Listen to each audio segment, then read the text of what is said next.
Chapter 1249. The moment the video was hung up, the picture on the screen paused for a moment and froze for less than a second. The image of Ji Wenjong narrowing his eyes fell on the other end of the video.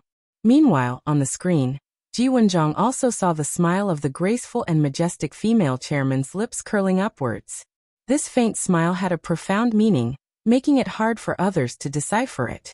It was the confidence of victory, the mockery of disdain, and a trace of indifference as if everything was under control. Ji Wenjong silently took the cigarette case, took out a cigarette, lit it and smoked it. In his office in the hidden Dragon Sea, his desk was still close to the window. There was a strong wind in Yuzhou.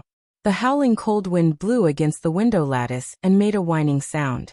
Outside the window, the fallen leaves were falling with the wind, wantonly depicting the harsh winter in the hidden Dragon Sea. Ji Wenjong's slightly narrowed eyes were deep, but behind the deep eyes, there was a touch of helplessness and bitterness, as well as anger that was not too obvious but really existed. Bai Qingqian. This Bai Qingqian, the only female speaker at the provincial level in the entire Zhongzhou state, had begun to become more and more tough recently. To some extent, Bai Qingqian was simply unscrupulous now. Everyone knew that she was now one of the leaders of the new group. But after all, the election had not officially begun, which meant that Bai Qingqian could be said to be a member of the new group, but also a member of the giant group. The ambiguity of her identity and position did not put her in a passive position. Given the relationship between Li Tianlan and Dongqing Wudi, ordinary strategies such as sowing discord were useless and would backfire. The relationship between the two remained unchanged, and the new group and the giant group were destined to advance and retreat together. It also meant that Bai Qingqian now had the full support of both the giant group and the new group. Bai Qingqian's strength was completely understandable, because now Bai Qingqian was very stable, unreasonably stable. After the election, there were 9 directors and more than 20 members of parliament. Anyone could have an accident, but Bai Qingqian was the most stable. After the election, Bai Qingqian properly entered the cabinet and ranked 3rd in the cabinet, second only to the 2 directors, the Prime Minister and the Deputy Prime Minister. Whether it was real power or influence, she would play an important role in the parliament. The new group was determined to win this position. Li Tianlan climbed to the top of the divine list at this time. Bai Qingqian's current position was almost uncontested except for herself. So now Bai Qingqian was in a state of having no desires at all. Bai Qingqian had criticized Hua Xingyang. A few days ago, after the giant group expressed its concern about the problems in Liaodong, Bai Qingqian criticized some problems in Tianfu province. The speaker of Liaodong criticized the Tianfu province, which was a hot topic in Zhongzhou state in recent days. Everyone could feel Bai Qingqian's confidence. But it was not over. Ji Wenjong did not expect that he would be forced into a corner by Bai Qingqian. The Liaodong wandering case had fallen into a stalemate. Ji Wenjong personally went to Liaodong, but the case suddenly became a stalemate, which was a great irony. After Ji Wenjong arrived in Liaodong and had a talk with Bai Qingqian, the task force, which had been investigating smoothly in Liaodong, suddenly encountered great resistance. The complexity of the case began to change. Many clues that had been locked down either disappeared or became a trap to mislead the task force. It seemed that the closing of the case was far away. This made the task force have a little doubt about Ji Wenjong, but it was just a doubt. No one had expressed it yet. Ji Wenjong naturally would not stay in Liaodong for long. He stayed there for 3 days and talked with Bai Qingqian several times. But Bai Qingqian's voice was very clear. Stability, harmony and unity. Ji Wenjong could only fly back to Yuzhou. As soon as he came back, the person in charge of the task force began to call Ji Wenjong to complain, saying that the task force was under unprecedented pressure in Liaodong. It was inevitable that there was some emotion and resentment in his words. No matter what the inside story was, at least the process was obvious. Before Ji Wenjong went to Liaodong, the task force went smoothly. After Ji Wenjong talked with Bai Qingqian, the task force began to hit a wall again and again. They were all experienced old inspectors. Naturally, they would not see anything from the surface, but the surface was also a clue. Although they did not suspect anything, at least they were now very curious about what Ji Wenjong and Bai Qingqian had talked about. This curiosity was caught by Ji Wenjiang. Undoubtedly, Ji Wenjiang was a little annoyed and immediately had a video chat with Bai Qingqian. Bai Qingqian's attitude did not change at all. His attitude was extremely clear. He just wanted stability. Bai Qingqian very strongly expressed that she had the confidence to control Liao Dong, and hoped that the parliament would believe in her ability. He expressed full support for the work of the task force, but he also expressed that he did not want the task force to be used by people with ulterior motives. Bai Qingqian said that going to Liaodong was just an accident.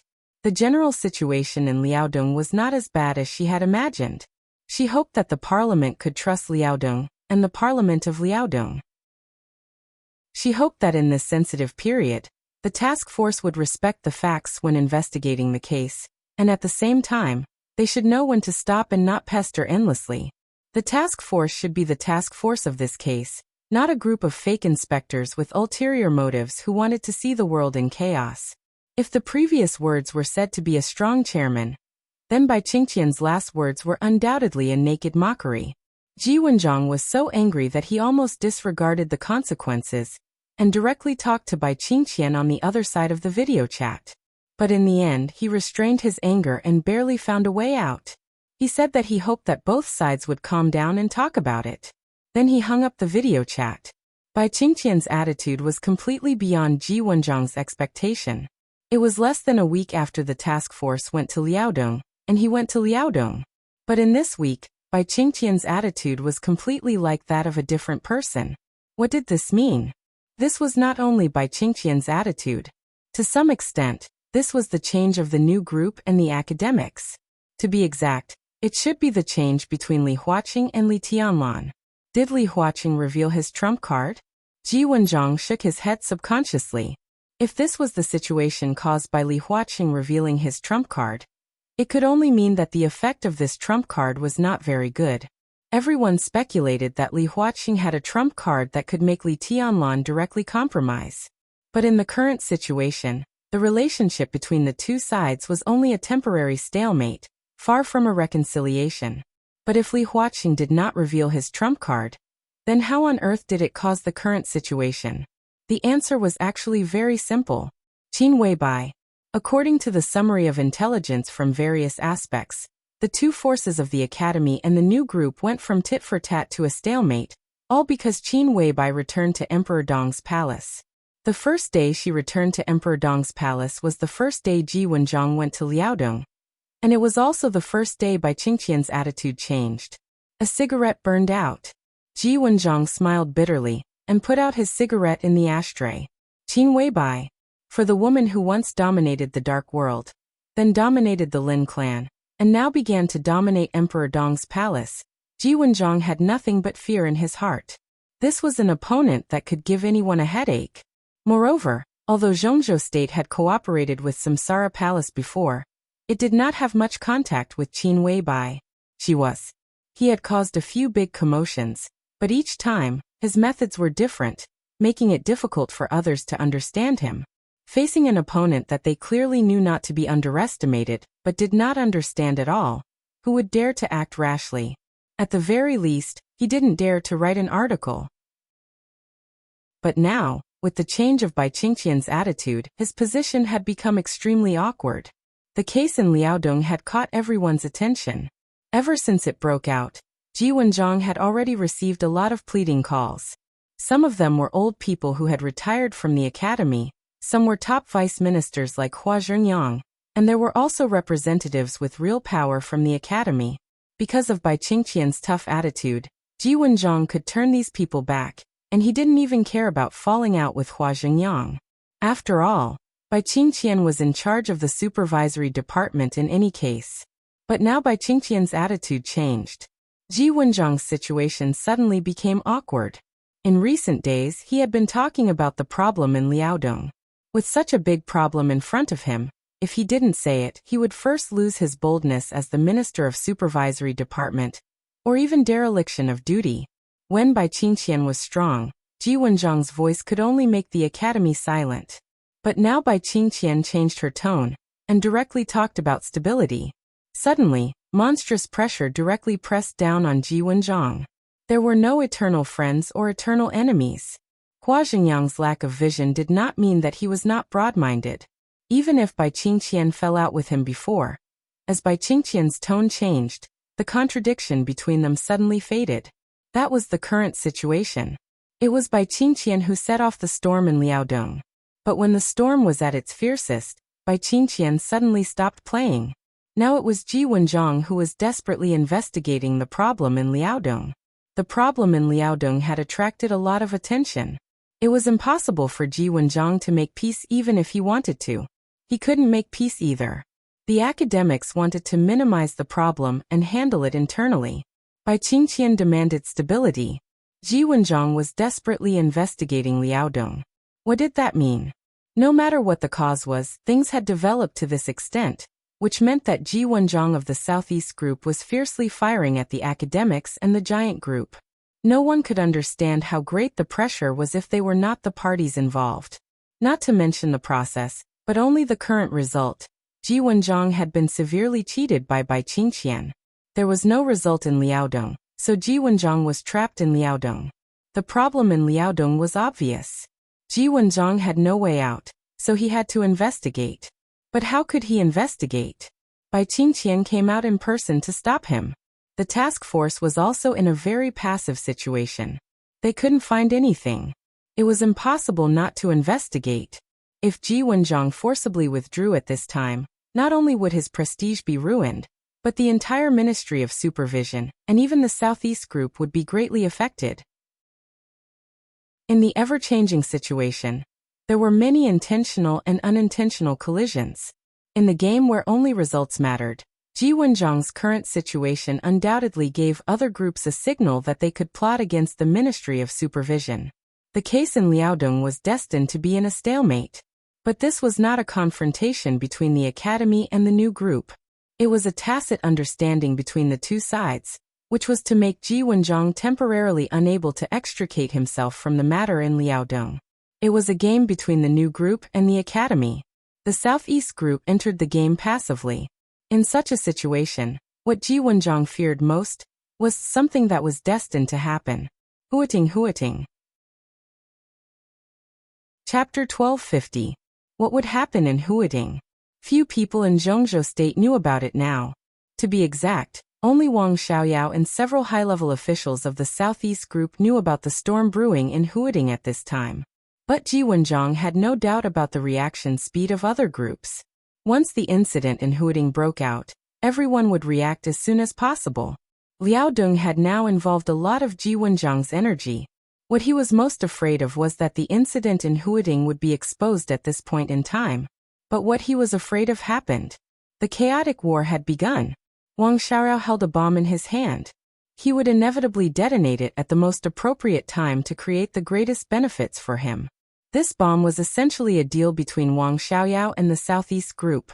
Both sides had reached a preliminary intention of cooperation, but it was up to Wang Xiaoyao to detonate the bomb. Ji Wenjiang lit a cigarette again, picked up the phone, and planned to call Wang Xingxiao. Now he could not do much, but at least he had to inform Wang Xingxiao. Today's conversation with Bai Qingqian would probably spread throughout Zhongzhou State tomorrow. At that time, more pressure would be on him. In any case, he had to let Wang Xingxiao prepare in advance. The confidential phone just pressed 2 buttons. There was a sudden knock on the door. Ji Wenjiang's dialing hand paused slightly, and he looked at his watch. It was nearly 11 o'clock at night. At this time, if there was nothing special, the secretary would not knock on his door. "Come in." Ji Wenjiang put down the phone and said in a low voice. The secretary, who had been with him for nearly 5 years, opened the door and said in a steady voice, Minister Zhang said that he has something very important to report to you."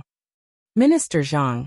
There were many departments in the Ministry of Supervision, but at this time, only Zhang Xiaohua was qualified to stand outside his office in the Ministry of Supervision, after him and the first deputy minister. He was Wang Xiaoyao's absolute confidant. At this time, Ji Wenjiang's palm trembled slightly. He had already realized what had happened, but he could not avoid it. He could only nod and slowly said, "Let him in." The secretary nodded and left. Ji Wenjiang took a deep drag on the cigarette. It seemed that he inhaled too quickly and suddenly coughed violently. Zhang Xiaohua, who came over with a folder, was stunned. Before she said anything, Ji Wenjiang coughed and waved his hand, saying reluctantly, "Sit down." He picked up the teacup and took a sip of tea. Only then did he heave a sigh of relief.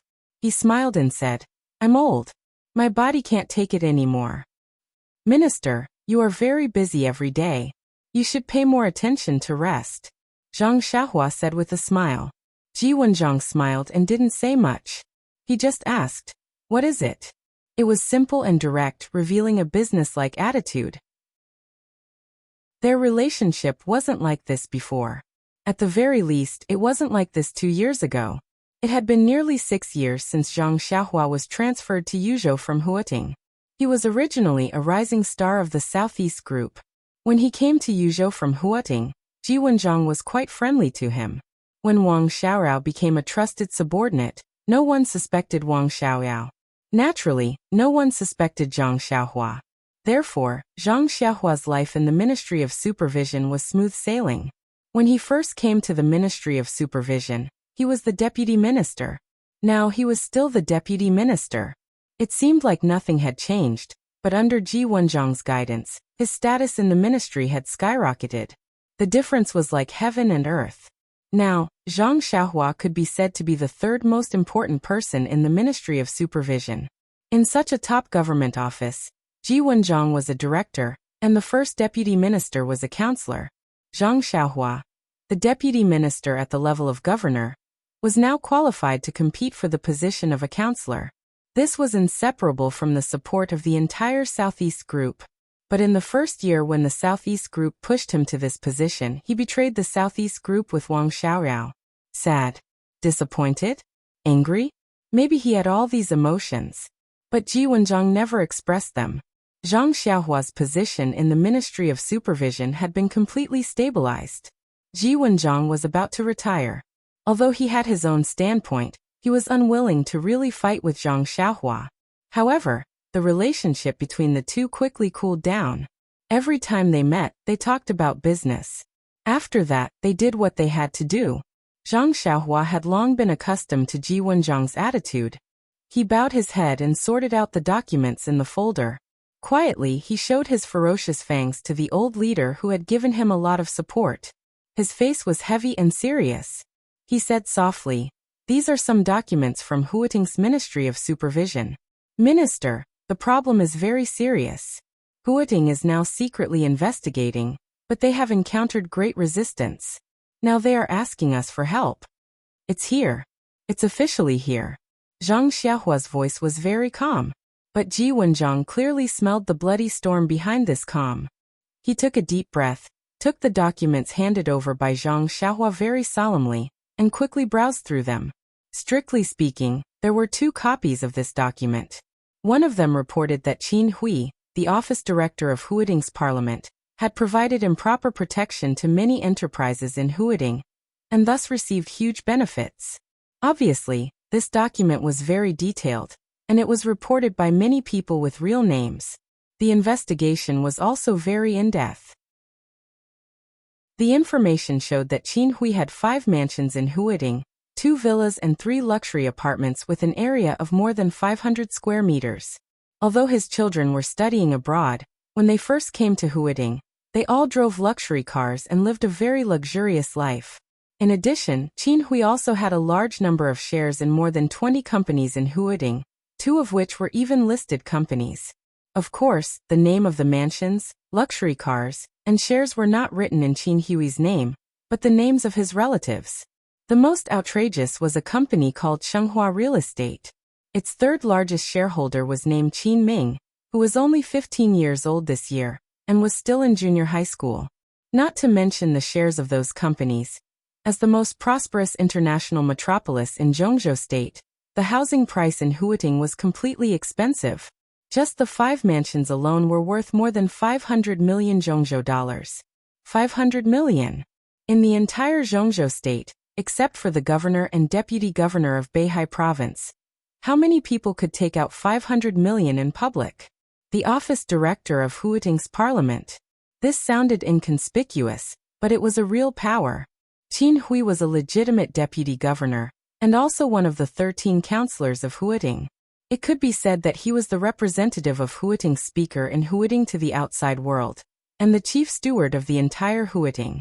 Comparing this position with this amount of money, it was a shocking impact.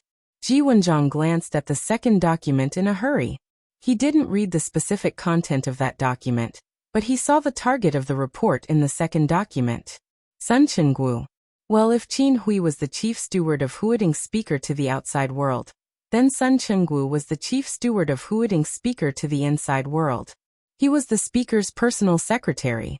These two documents, these two knives, were completely aimed at the Prince Group. But what was this? Somewhat confused, Ji Wenjiang looked at Zhang Xiaohua. Zhang Xiaohua's face was calm and collected. Wang Xiaoyao stabbed the Prince Group in the back? No matter how the situation changed, now one thing was certain.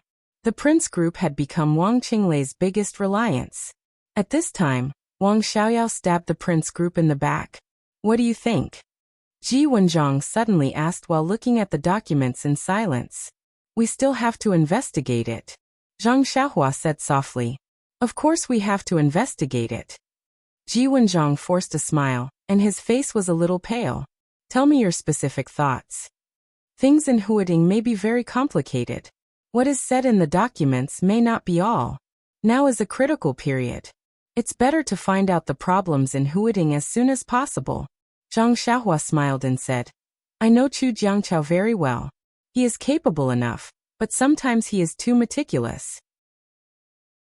He is good at stabilizing the situation, but in the face of complex cases, it is inevitable that he will waste some time.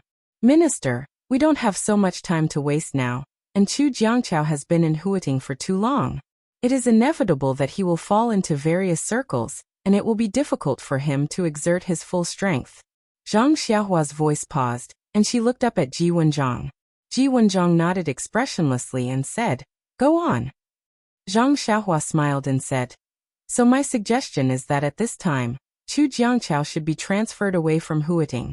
Jiangqiao is a talent. It is very good to put him in a stable environment and play a deterrent role. I think it is very good to let him go to Wuyue. As for Huiting, we need to transfer a tough character who really dares to fight there. Minister, didn't you plan to let Lu Xiangyang go to Wuyue in the meeting a few days ago? It's completely unnecessary. I think it will be bad if Lu Xiangyang goes to Wuyue. Wuyue has been relatively stable in recent years. There may be some small problems, but we should believe in Speaker Qinglei's ability.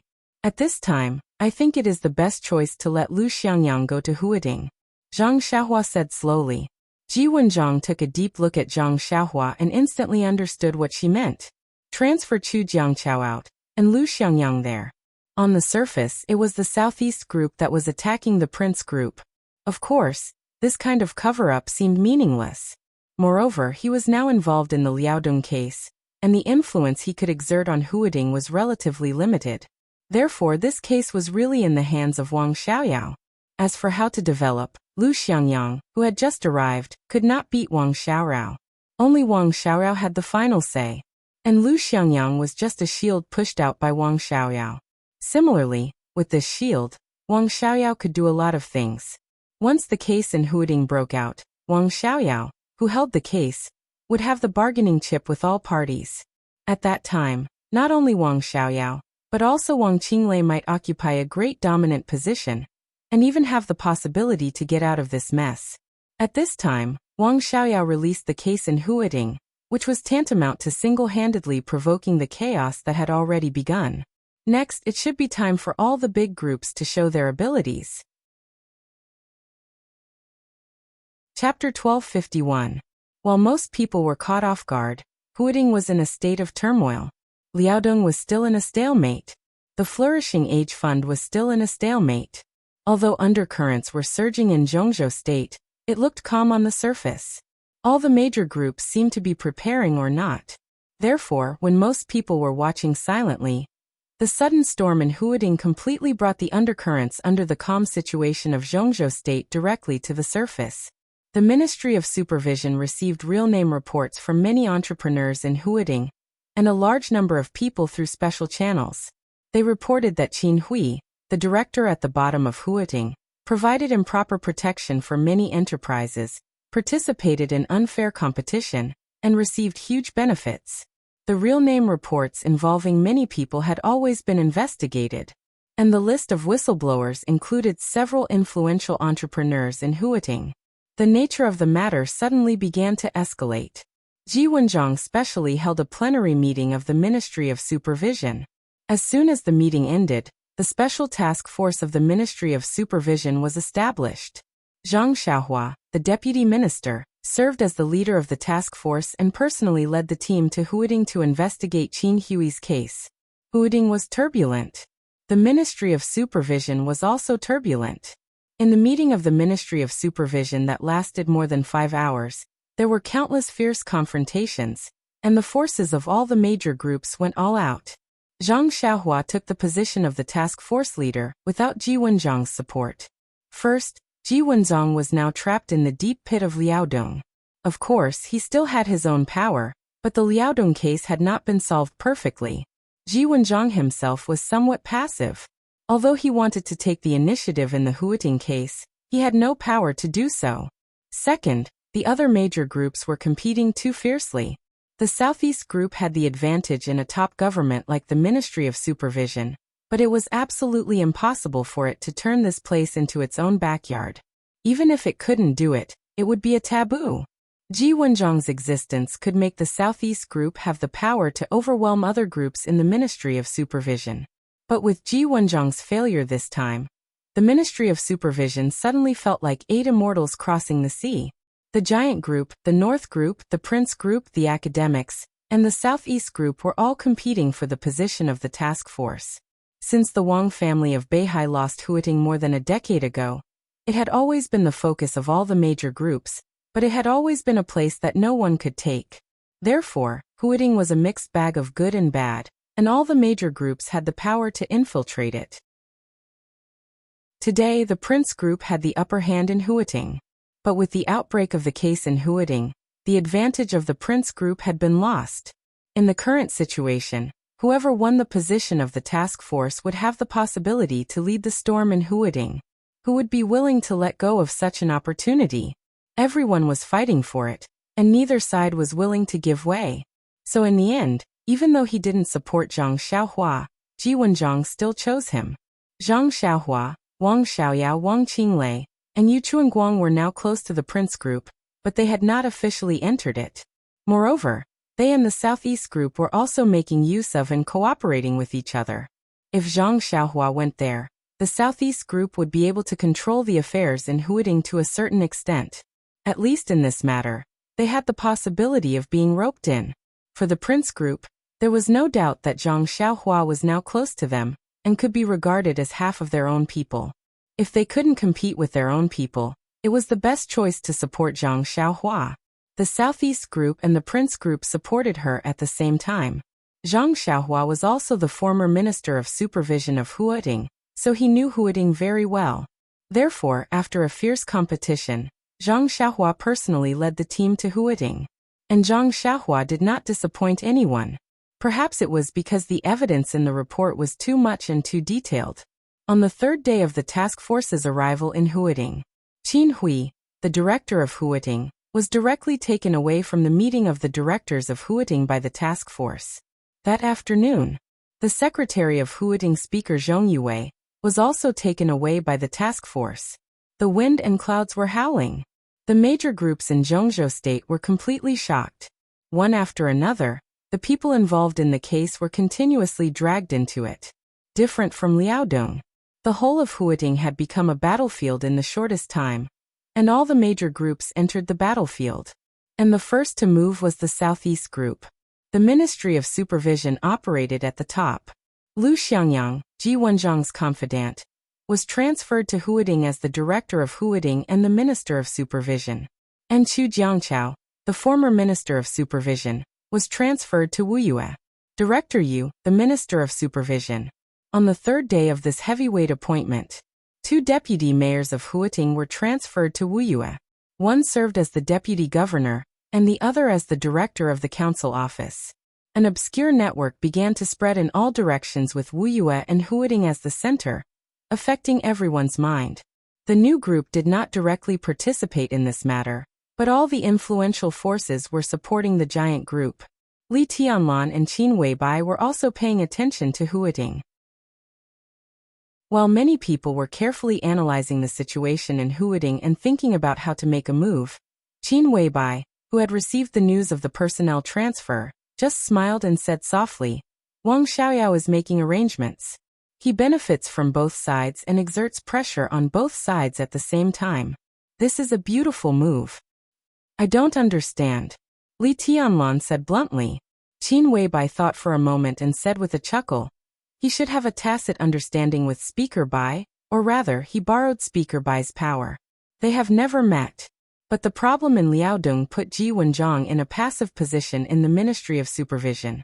At this time, Wang Xiaoyao can take the initiative to the greatest extent by throwing out the Huiting case. Benefits from both sides and puts pressure on both sides. Isn't Wang Xiaoyao afraid that the Prince Group and the Southeast Group will fall out with him? Not to that extent. Besides, they really don't dare to do so now. Qin Weibai smiled.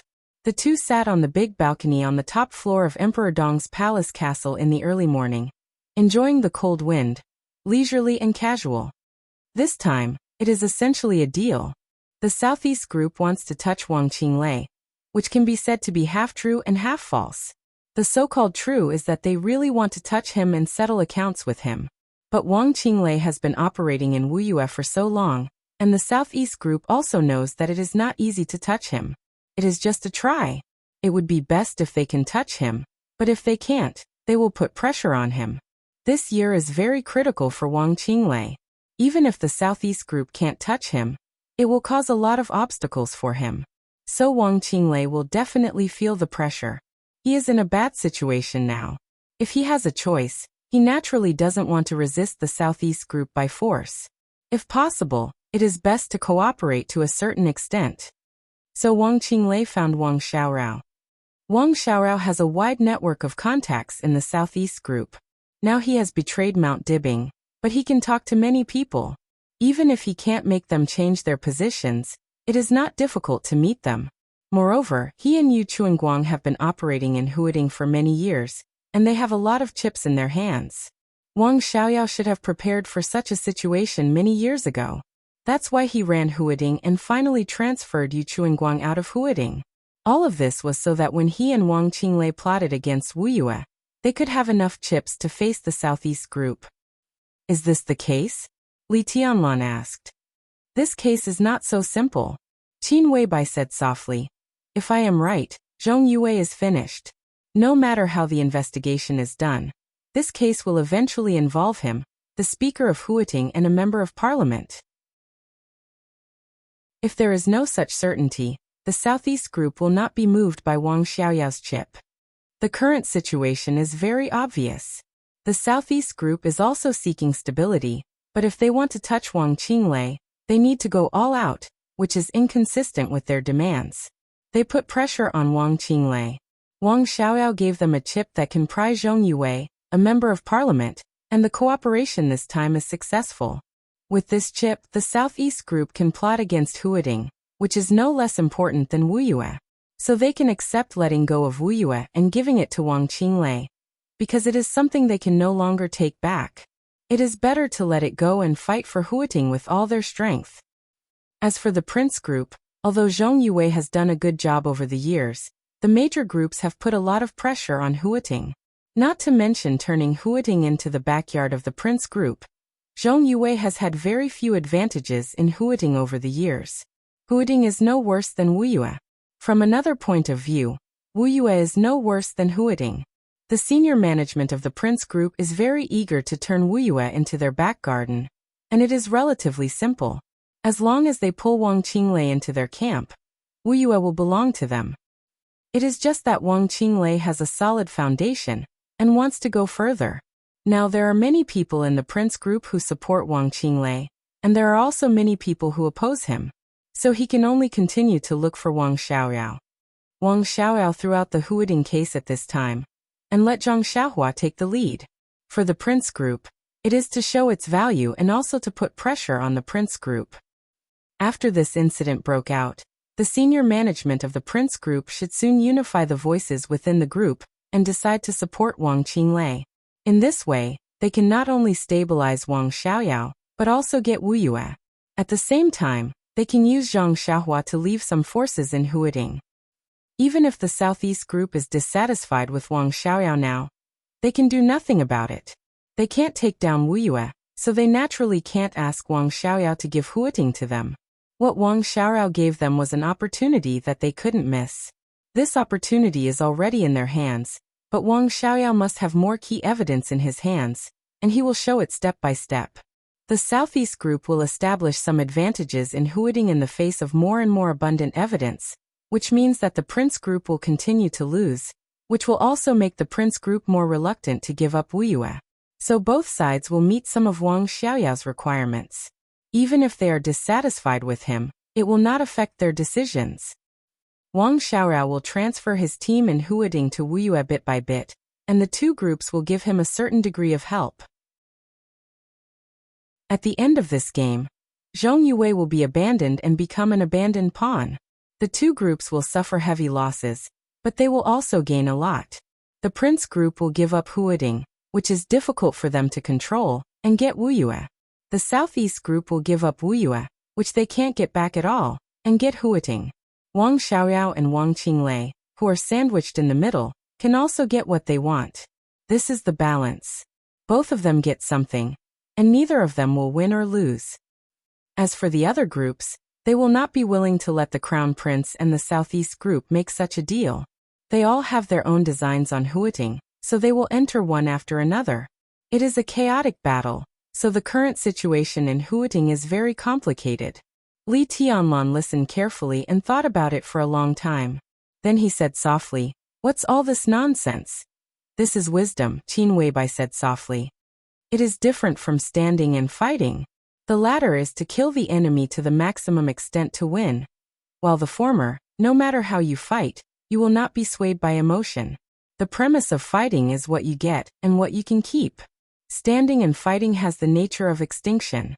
On this battlefield, the fighting is dazzling, but most of the time, it is actually seeking peace, stability, and balance. I know how to play. I'm an expert." Li Tianlan nodded and then shook his head. "I can't afford to play. I don't know how to play." He picked up the cup with a smile and took a sip.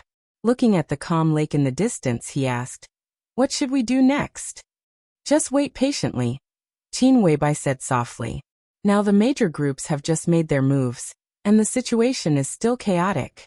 We can't get Huading, and the giant group can't get it either. The giant group can't get it either. They can only get some partial benefits, so it's best to wait and see now. The matter in Liaodong is still involved, and others will not think that we did not enter the battlefield, so there is no possibility of them joining forces against us. When the situation in Huading becomes clearer, we can know what to do." Qin Weibai's red lips gently bit the straw in the cup. But the outcome of Huading, if analyzed in depth, will probably be the outcome of this election. Huading will also be the focus of this election. Huading was the focus of this election. Such a script had actually happened once more than a decade ago. It was also in Huading that time. Before the election, the Southeast Group lost Wu Yu. This was the heaviest loss suffered by the Southeast Group after the collapse of the Li family. And this time it was in Huading again. Qin Weibai's eyes turned, and no one knew what she was thinking. "We still have to wait." Li Tianlan shook his head, feeling a little helpless. He was really bored now. "Don't worry." Qin Weibai chuckled. "Huading is already in chaos. All the major groups have begun to enter the battlefield, and each other's energy is involved. Such a situation is good for us. Li Huaqing should also make up his mind. In 3 days at most, he will definitely take the initiative to talk to you. Why are you so sure?" Li Tianlan was a little curious. "Because something will happen in Yuzhou." Qin Weibai looked at Li Tianlan and said softly. Her eyes were full of affection, but behind the affection, there was a touch of sadness. "Tianlan, after Li Huaqing talks to you, I will leave." Li Tianlan looked at Qin Weibai calmly and raised his eyebrows. "Where are you going?" Qin Weibai turned her head and whispered. "To the Lin clan, to deal with some things." After all, I am still the patriarch of the Lin clan. Chapter 1252. Li Tianlan's eyes became a little complicated. His mood at this moment could not be described at all. Qin Weibai was going to the Lin clan. Without any warning, Qin Weibai said it calmly. Li Tianlan didn't feel surprised at all. The emotion in his heart seemed to be reluctance, but also disbelief. Everything was a little uncertain. What happened to the Lin clan recently? Li Tianlan asked. There has always been something. It just depends on what I do. Qin Weibai looked at Li Tianlan softly, as if she was trying to remember his appearance. Now the dark world is not calm, and there are some different voices within the Lin clan. Mr. Lin is now in South America. The branch in South America wants to expand. The interests of the Jiang family, the Heroes Club, and even the fantasy world are what they want now. Li Tianlan nodded. Lin Bujing. A few days ago, he talked to the patriarch of the largest branch of the Lin clan in South America on the phone. He was a very forthright middle-aged man. The deepest impression he gave Li Tianlan was that he was extremely decisive and sincere. Lin Bujing hoped to get the support of Emperor Dong's palace in America. Strictly speaking, he hoped that Emperor Dong's palace could send troops to America and share America with him. This guy was very ambitious, but he didn't fight at all when he should. He handed over some core information, and even core industries of the Jiang family to Li Tianlan without hesitation. Lin Bujing made it very clear on the phone that he would fully support Emperor Dong's palace's expansion in America. America was now in chaos. After Jiang Qiansong's death, the new invincible realm expert Jiang Guochu had stabilized the situation. But on the night of the final battle in Beihai, Jiang Guochu died on Mount Dibing. Several secret bases of the Jiang family suffered heavy losses under the joint efforts of the Lin clan, the fantasy world, and the Heroes Club. The whole Jiang family was on the verge of collapse. But it was just on the verge of collapse. A lean camel was bigger than a horse. The Jiang family of South America had been operating in America for hundreds of years. Although it had suffered heavy losses, its resistance was still strong. Lin Bujing was very thoughtful. According to the current situation, it was only a matter of time before he took down the Jiang family. However, he had no intention of taking the Jiang family's interests. He would unconditionally give this part of the interests to Emperor Dong in exchange for the opportunity to form an alliance with Emperor Dong. Lin Bujing's real target was the Heroes Club and Fantasy World, which were nominally on the same front with the Lin clan. The Heroes Club was also a superpower in South America. Its overall strength was slightly weaker than that of the Jiang family, but not by much. Compared with the Jiang family's extensive involvement, the Heroes Club was relatively singular. Many of the areas they developed overlapped with Lin Bujing's, so it was convenient to annex them. If they took over the Heroes Club, Lin Bujing's strength would skyrocket in the shortest time. If they took over the fantasy world, it meant that Emperor Dong's palace and the Lin clan had the ticket to enter North America. The two sides would cooperate. Lin Bujing would provide manpower, resources, and intelligence, while Emperor Dong's palace would provide high-end combat power and benefits to deter the dark world. The two sides equally divided everything of the Jiang family of South America and the Heroes Club. Then they would join forces and march into North America. Swift and decisive. Li Tianlan couldn't refuse the conditions put forward by Lin Bujing. So a few days ago, the three top assassins Cool Breeze, Drifting Cloud, and Deep Dream had taken a group of elites of Emperor Dong's palace to meet with Lin Bujing. Li Shi was also ready to fly directly from Emperor Dong's palace to South America. Three top assassins with comprehensive combat power that was no less than that of a half-step invincible realm expert, and there was an expert at the peak of the invincible realm behind them. Such a lineup was enough to satisfy Lin Bujing. Now it's not just Lin Bujing. Qin Weibai said softly. There are many branches of the Lin clan. Their operating mode has always been like this. The headquarters will not interfere with the decisions of the branches, but the branches must cooperate with the headquarters to a certain extent. The Lin clan is a family, but it can also be said to be an alliance of many families. When the major branches obey the headquarters to a certain extent, they will also provide enormous financial support to the headquarters, allowing the headquarters to produce more branches. The headquarters will also provide the major branches with a top combat force to deter the major branches, as well as coordinate the major branches to advance and retreat together at critical times. The Lin clan seems to be relatively scattered, but it can always guarantee the core interest chain. Their comprehensive strength may be slightly inferior to that of Beihai, but it is more stable. For hundreds of years, there has never been any internal conflict in the Lin clan, because there is no conflict of interest within them at all. No ambitious guy will be interested in the headquarters that stands aloof from the world. They all take the money and go out to spread their own branches. Now Lin Bujing is making a big move in South America, and the other branches are naturally not willing to lag behind. The strongest of the major branches, the European branch, has decided to expand. In addition to these mainstay branches, many small branches also have their own interests. Qin Weibai's eyes flickered. Obviously, she had begun to think about the situation of the Lin clan. After the chaos in Snow Country, there is the final battle in Beihai. The two great chaos changed an era. Now the dark world is empty, and countless forces are leaderless. The Wang family of Beihai is busy stabilizing itself, and the Lin clan naturally wants a share of this situation. Lin Bujing cooperates with you, and Lin Yuxian is also here. That is to say, two major branches of the Lin clan have a cooperative relationship with you. She looked at Li Tianlan and whispered, "Do you know what I'm worried about now?" The European branch? Li Tianlan raised his eyebrows. "I hope they can take the initiative to cooperate with you. The strength of the European branch is extremely strong. With their help, our expansion in Europe will be smoother. But what I'm most worried about is that they won't cooperate with you.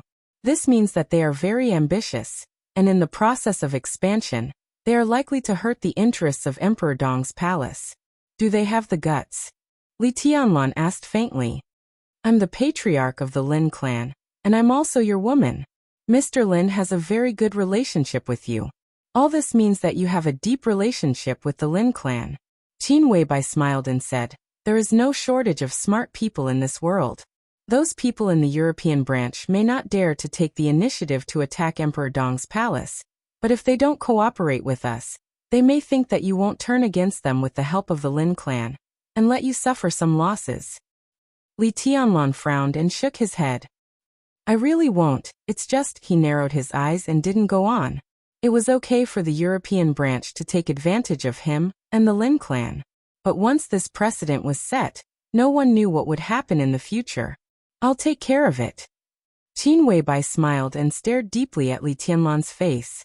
She said softly, "I'll talk to them. If it doesn't work out, I have a countermeasure. At that time, we can announce our breakup.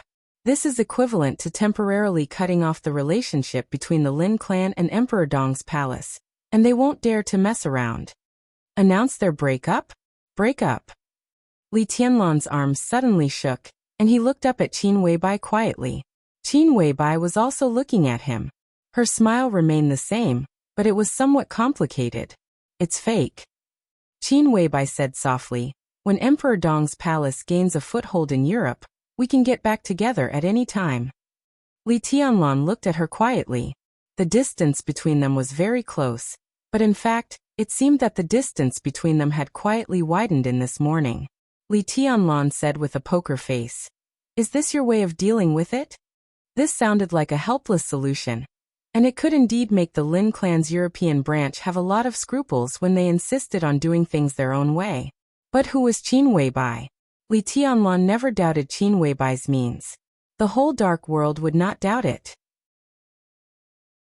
As long as Qin Weibai wanted to, she had plenty of ways to persuade the Lin clan's European branch. There was no need to pretend to break up, which seemed to be a helpless move. In other words, if things really came to this point, then their breakup was not a helpless move. Then what was it? "Are you angry?" Qin Weibai said cautiously. "If you don't like this method, you can change it."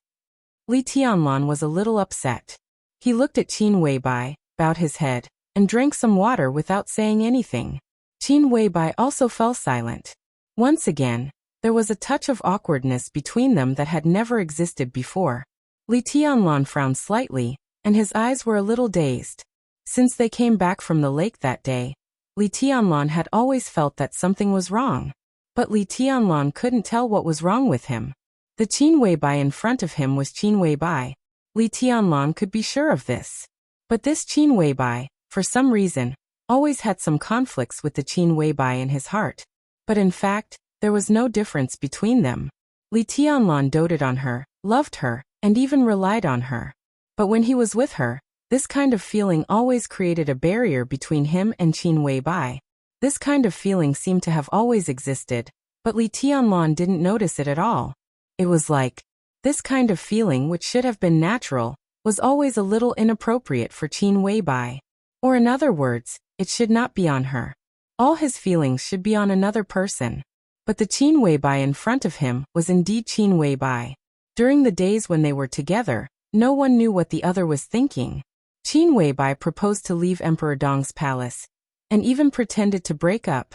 This made Li Tianlan more and more confused.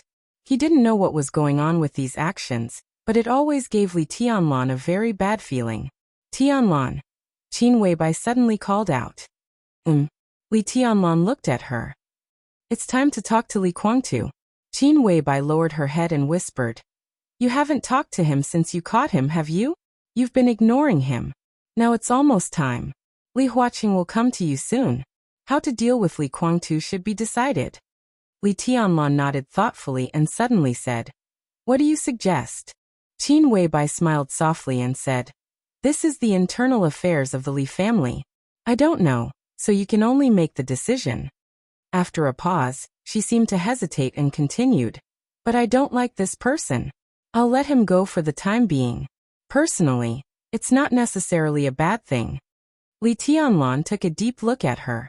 Both of them knew what it meant to let Li Guangtu go at this time. It didn't mean that Li Tianlan and Emperor Dong's palace would have one more enemy in the future. It meant that as long as Li Guangtu was let go, Li Guangtu would definitely go against Li Tianlan. It also meant Li Guangtu would die. This was Qin Weibai's attitude. Chapter 1253. For everyone in the purgatory of heaven capital, the so-called cage was in their own headquarters. They could see the sun rising and setting, the blue sky and white clouds, know the changes in the outside world, and feel the wind and clouds, but they were trapped in a small space, unable to do anything but rage. No one could have imagined that their own headquarters would become a prison to trap themselves. In this prison they were free. They could choose to eat, have all kinds of entertainment, and pay attention to the outside world. But they just couldn't leave the headquarters. Their ambitions, their dreams, their expectations of what to do, what to change, what to get, they could only think about it. They couldn't do anything. Such a ridiculous and fantastical thing had actually happened just like that. The headquarters of the purgatory of heaven capital became a prison. Li Guangtu, the dominator of the purgatory of heaven capital, was captured by Li Tianlan. The purgatory of heaven capital, which still had the foundation of a superpower, and seemed to be elite and powerful, lost its right to speak in the dark world in an incredible way. The people in the purgatory of heaven capital began to panic and wonder. It started before the final battle in Beihai. Until now, it had been more than 2 months. Some people entered the purgatory of heaven capital, but no one came out. The atmosphere in the headquarters became more and more weird. All kinds of quarrels and contradictions began to escalate, and the cohesion that they were proud of began to gradually disperse. All of this was because the headquarters had now become a prison that only allowed people to go in and not get out. The headquarters of the purgatory of heaven capital was not besieged by thousands of troops and horses, not locked by various high-tech weapons, and not forbearance under the general trend. It was a streak of sword energy. It was just a streak of sword energy. It came from the young Donghuang. For dozens of days, the streak of sword energy had been surrounding the headquarters of the purgatory of heaven capital, never dissipating, never weakening. It was fierce and light, sealing every expert who wanted to leave the headquarters of the purgatory of heaven capital. Apart from Li Guangtu, the only invincible realm expert in the purgatory of heaven capital, Daybreak, had stabilized his realm. These days he had been trying to break the blockade.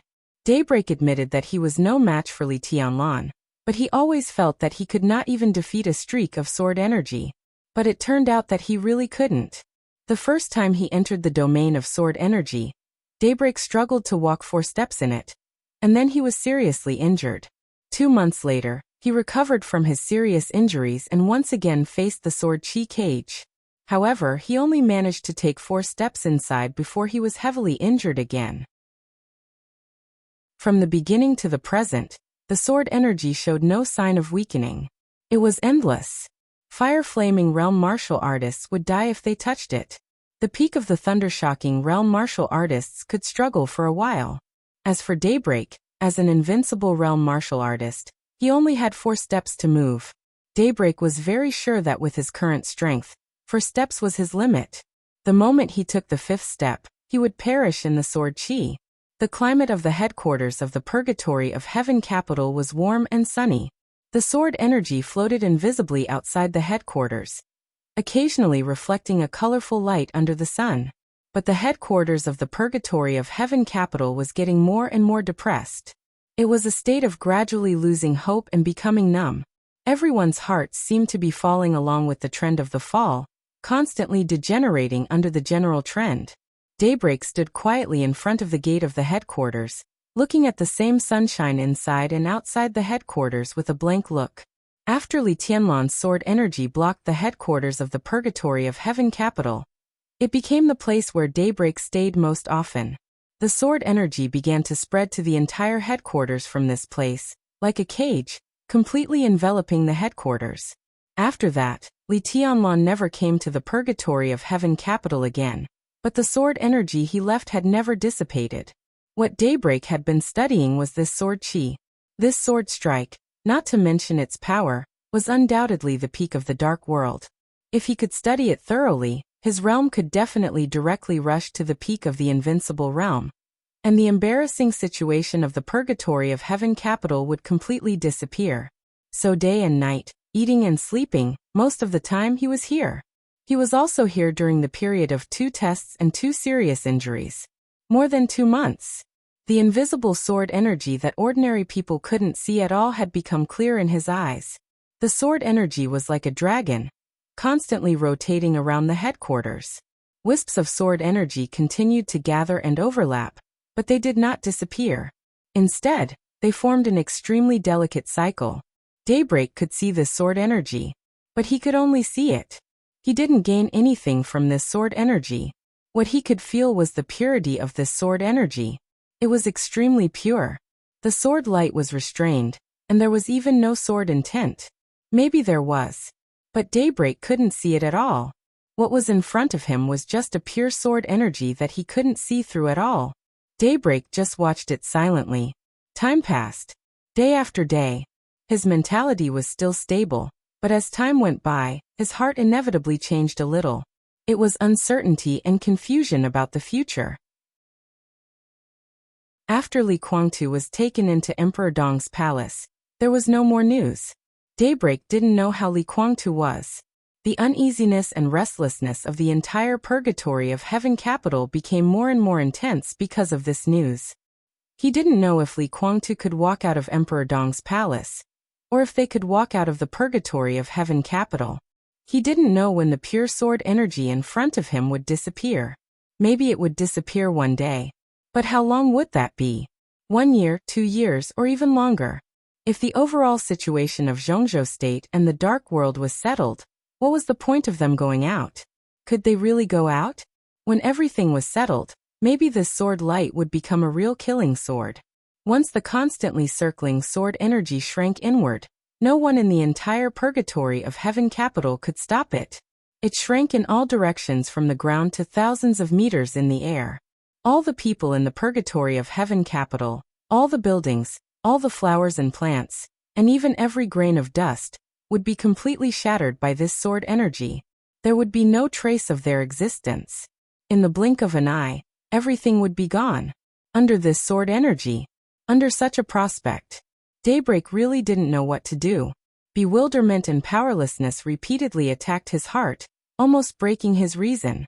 Light footsteps sounded from behind him. The confusion in Daybreak's eyes quickly disappeared, and he slowly turned around. Dawn walked over slowly with a lunchbox in his hand. He also held a bottle of wuliangye in his hand. Do you want to drink some? Dawn asked. Forget it. Daybreak took the lunchbox and shook his head. I'm not in the mood. In the lunchbox, there was steamed rice with fragrant grains, 6 dishes, and 1 cold dish. There were 3 meat dishes and 2 vegetables which smelled and looked good. The amount was enough. Daybreak ate silently with the dishes in his hand. The rice tastes different this time. The top-grade fragrant rice next door. Dawn paused and said self-deprecatingly. It was sent by Emperor Dong's palace. The corner of Daybreak's mouth twitched. The next door naturally referred to the neighboring country. Its top-grade fragrant rice was world-famous. The price was not expensive for the Purgatory of Heaven capital, but it was several times that of ordinary rice. Even if the Purgatory of Heaven capital was not short of money, it would not be so extravagant in this regard. It was estimated that only Emperor Dong's palace, which had too much money to spend, could do such a thing. Although they were trapped here, their daily meals were actually good. They couldn't go out, but they could enter. There would always be some people outside the Purgatory of Heaven capital, and their existence was enough to ensure logistics. Li Tianlan didn't know whether he didn't know or he didn't think much about it. On the 3rd day after he left the Purgatory of Heaven capital, a group of logistics teams came to Emperor Dong's palace. They were well prepared with all kinds of daily necessities, toothbrushes, toothpaste, rice, shower gel, and shampoo, and all of them were the best brands. The rice now was sent by Emperor Dong's palace. What's this? Daybreak smiled bitterly and shook his head. Yeah, what's this? Dawn murmured to himself. He had heard these words from many people. Li Tianlan blocked the Purgatory of Heaven capital, and his attitude was clear but unclear. At least until now, Li Tianlan might fight with Li Guangtu to the death, but he really didn't regard the Purgatory of Heaven capital as an enemy. There were too many veterans who were loyal to the Li family here, and too many elites who were in a dilemma between Li Tianlan and Li Guangtu. The 2 generations of heirs of the Li family might be hostile, but between Emperor Dong's palace and the Purgatory of Heaven capital, there was bound to be endless and chaotic fetters. Li Tianlan locked them up, but he never killed anyone from the Purgatory of Heaven capital. He couldn't kill them because they were not enemies. He trapped them because he didn't want them to become enemies of Emperor Dong's palace. The batches of logistics supplies and food sent by Emperor Dong's palace all represented Li Tianlan's sincerity. How did the people of the Purgatory of Heaven capital feel when they ate the rice sent by Emperor Dong's palace and received the daily necessities sent by Emperor Dong's palace? Top fragrant rice that could be exchanged for dozens of caddies of ordinary rice, toothpaste and toothbrushes imported from abroad, a large number of Zhongzhou State's top cigarettes and wine, Zhonghua Suyan, Maotai, and Wuliangye, were moved over, and even the towels and bath towels were King Hermes. What was this? Was it taunting, showing off, or swaggering? None of them. Every veteran of the Li family knew it was none of them. It was not taunting them for making a wrong choice or showing off that Emperor Dong's palace was as rich as a country. Everyone, including Dawn and Daybreak, knew it. None of them. This was the promise of that child. The child that many of them knew. The child that many of them had watched grow up. The child who used to live in a shabby camp on the border of Zhongzhou State. The child who had no enough to eat, no tobacco, no wine, no vegetables, and was miserable but always wanted to make the Li family rise again. He said that he would let the people of the Li family live the best life. They were from the Li family. There were people from the Li family in the Purgatory of Heaven capital and Emperor Dong's palace. These large batches of almost ostentatious and extravagant materials entered the headquarters of the Purgatory of Heaven capital. They were all Li Tianlan's promises. They stood on Li Guangtu's side. Some of them were no longer Li Tianlan's elders or friends, nor were they Li Tianlan's enemies. But in Li Tianlan's eyes, they were all from the Li family. It was not indecisiveness or anything else. As long as they were from the Li family, in Li Tianlan's heart, they deserved to be forgiven. Daybreak and Dawn both fell silent. The 2 squatted at the gate of the Purgatory of Heaven capital and finished the food in front of them in silence. Dawn packed up his things, sat on the ground without a care for his image, and handed Daybreak a special supply Zhongzhou State cigarette. Do you want to try the cigar? It's the top product in America. I tried it. It's not bad, but I'm not used to it. Dawn asked. Daybreak shook his head, lit the cigarette, and gave a wry smile. Now we're a little messy internally. Dawn whispered. Hua Zhang has been very angry recently. Yesterday he almost fought with Tong Ming. Just now when I got the food, I talked back to him, and we parted on bad terms. When he spoke, his voice was very calm, but there was a touch of melancholy in his eyes that couldn't be concealed. In terms of blood relationship, Li Huazhang was Li Guangtu's cousin. Li Tianlan had been calling him uncle since he was a child. About 10 years ago, he went to East Island to join the Purgatory of Heaven capital. Compared with some veterans, Li Huazhang was one of the few surviving members of the Li family after the collapse. He was at the peak of the thunder-shocking realm, and was now the backbone of the Purgatory of Heaven capital.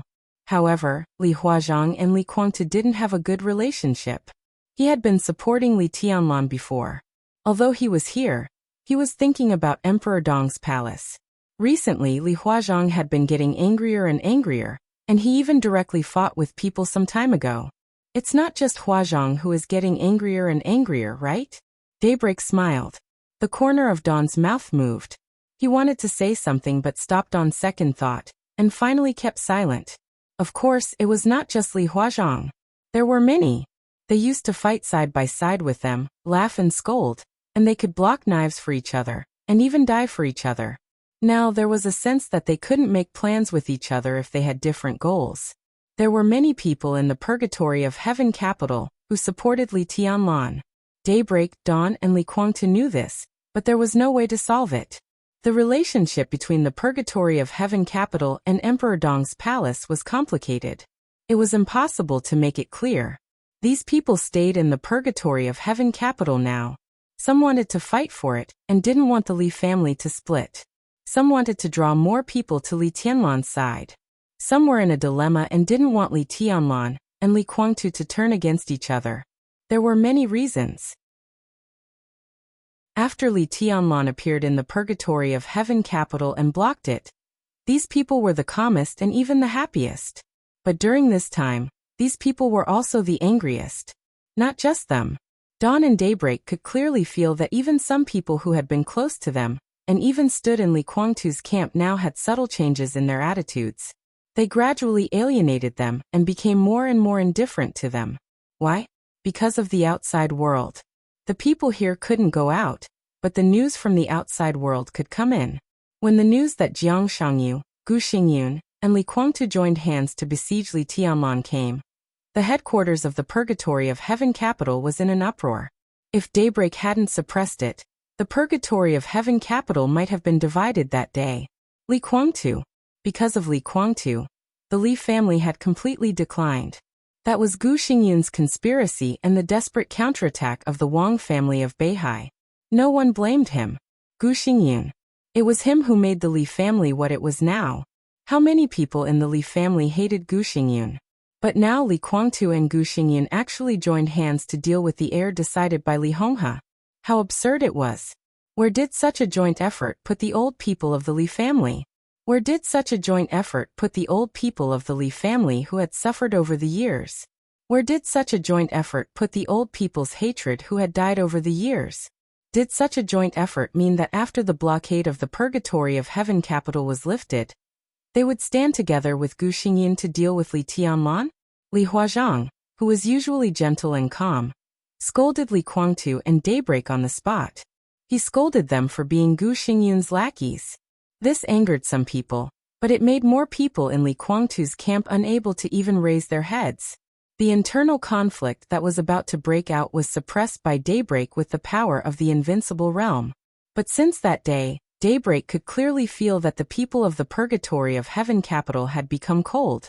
That night, 3 experts of the Li family who had left the Li family's camp earlier, and had chosen to support Li Guangtu for many years found Daybreak. They came straight to the point and said that after the blockade of the Purgatory of Heaven capital was lifted, they would join Emperor Dong's palace. This was not a betrayal. The cooperation between Li Guangtu and Gu Xingyun meant that he gave up the support of the old people of the Li family. Since they gave up, it was natural for them to leave.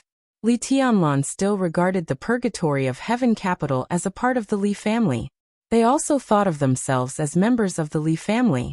This position had been set many years ago. Now the Li family asked the people of the Li family to stand with Gu Xingyun to deal with their own people. They couldn't accept it, and they couldn't do it. This was a betrayal. Big brother, this is really wrong. Daybreak was silent for a long time, and then he said in a low voice, when the final battle in Beihai broke out, the purgatory of heaven capital had made a detailed battle plan.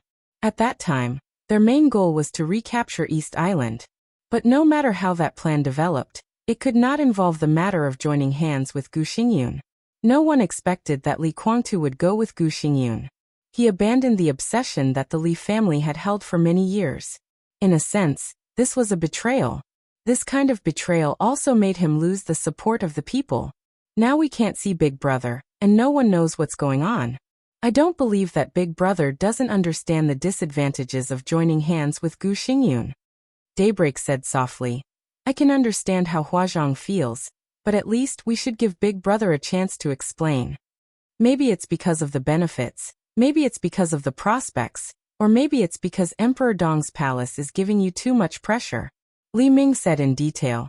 Jiang Shangyu should be the key. Otherwise, with Big Brother's temperament, he would not join hands with Gu Xingyun, and Gu Xingyun would not join hands with us. Jiang Shangyu is the key. Jiang Shangyu. Li Ming shook his head abruptly and sat on the ground with a gloomy face, not saying anything. Regarding this matter, you also have your own thoughts, right? Daybreak glanced at him and laughed. Dissatisfied. Yes. Dawn was silent for a while, then nodded. Do you hate me? Daybreak continued asking. Dawn nodded, then shook his head. I hate Gu Xingyun. Then what do you think of this?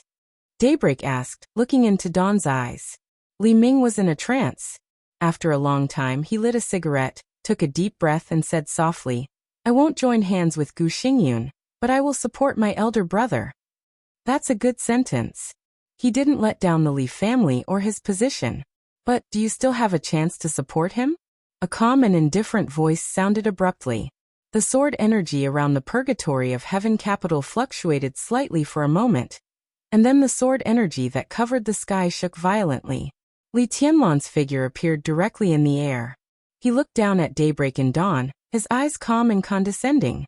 The entire purgatory of heaven capital was completely alarmed in an instant. In the purgatory of heaven capital, experts walked out of their rooms one after another and quickly gathered toward the gate. Everyone looked at Li Tianlan with extremely complicated eyes. The eyes of Daybreak and Dawn were more complicated. Especially Daybreak. He couldn't help but think of the first time he met Li Tianlan in East Island. At that time, if he hadn't taken action, would the current situation be different? But how could he not have taken action? Daybreak looked at him silently. After a long time he said hoarsely, What did you do to His Highness? Li Tianlan glanced at him, then at the crowd gradually gathering in the purgatory of heaven capital, and said blandly, I killed him. Daybreak's body shook violently, and his face completely changed. What did you say? Li Guangtu is dead. Li Tianlan said blandly. Chapter 1254. After the bolt from the blue, there was an indescribable silence. Behind Daybreak and Dawn, at the forefront of the crowd, the beautiful phoenix suddenly shook her body. She seemed to be in disbelief and raised her head. She stared blankly at Li Tianlan standing in the air. Everyone's expression was dead silent.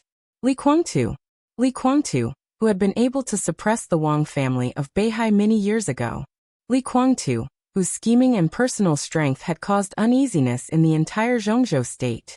Li Guangtu, who made everyone believe that he would lead the Li family to the peak. Li Guangtu, who was teamed up by Kunlun City, the Wang family of Beihai, and even united with foreign forces and labeled as a traitor.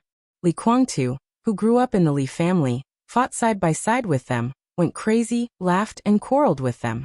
Li Guangtu, who cooperated with Gu Xingyun. Was he dead? Indescribable complex emotions swept through everyone's heart like a tsunami. One after another, Streaks of blood spread in Daybreak's eyes at a speed visible to the naked eye. His eyes instantly turned red. Li Tianlan looked at him silently with a calm expression. No sadness or joy. I don't believe it. Daybreak gritted his teeth, stared at Li Tianlan, and growled word by word. The commotion in the crowd finally began to spread. People regained their ability to think, and the noise and uproar spread wildly. Li Tianlan twitched the corner of his mouth and said calmly, "The body is still on the way and will be sent here later. How about the funeral? You can do whatever you want." "I don't believe you dare to kill him." Daybreak met Li Tianlan's gaze and did not give in at all. There was only madness left in his eyes. "It's just a sword strike. Why don't I dare to kill him? Why can't I kill him?" Li Tianlan said lightly. His voice was flat without any ups and downs, with supercilious casualness, carelessness, and naturalness. Daybreak stood where he was and his aura kept surging. It was difficult for most people to understand the relationship between Daybreak and Li Guangtu. He and Dawn were brothers, but they were not brothers. They were two little beggars picked up by Li Guangtu from outside. Their life views, martial arts strength, character, and attitude were all formed by following Li Guangtu. They certainly had a strong sense of belonging to the Li family, but this sense of belonging was not as important as Li Guangtu himself in their hearts. In their hearts, Li Guangtu was like a father, a teacher, and a big brother. During the heyday of the Li family, the two little beggars picked up by Li Guangtu were trained as sacred guards of Li Guangtu.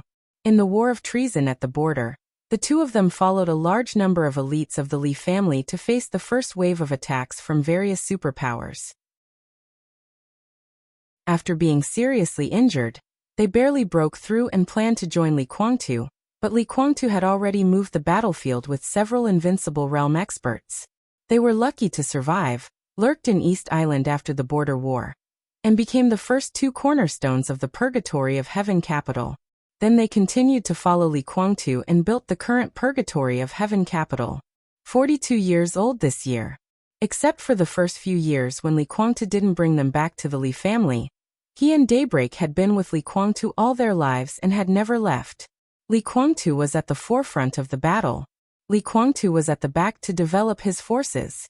Whether he showed up or not, Daybreak and Li Ming knew that Li Guangtu was still there. As long as he was there, the two little beggars he picked up dared to face all challenges. Time went by year after year.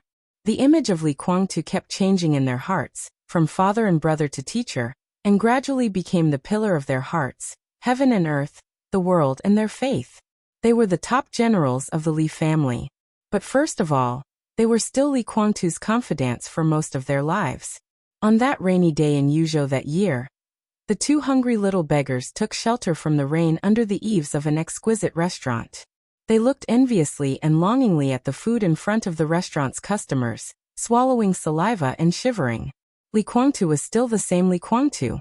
He was the chosen one of the Li family, the hope of the rise of the Li family, the gloomy and vicious young master of the Li family, the first commander of the Border Control Corps of Zhongzhou State, the invincible realm expert of the Li family, the traitor, the god of the Purgatory of Heaven capital, and the loser who was defeated by Li Tianlan, and even had to cooperate with Gu Xingyun. What did it matter? In their hearts, Li Guangtu was still the big brother who walked out of the restaurant on that rainy day, touched their heads, smiled, and said that he would take them to eat delicious food. That year, Li Guangtu was 19 years old. They were only 6 or 7 years old.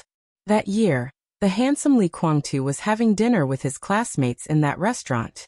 The two little beggars changed into clean clothes, followed him from the restaurant to the bar, and then to the hotel. When Li Guangtu walked into the hotel room with the two little girls who could be regarded as campus belles in his school, the young master of the Li family said to them with a smile, "You'll follow me from now on." Many years later, Daybreak and Dawn knew that when they first met, Li Guangtu was compassionate.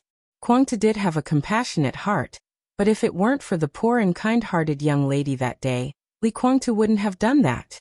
The two little beggars became props that day.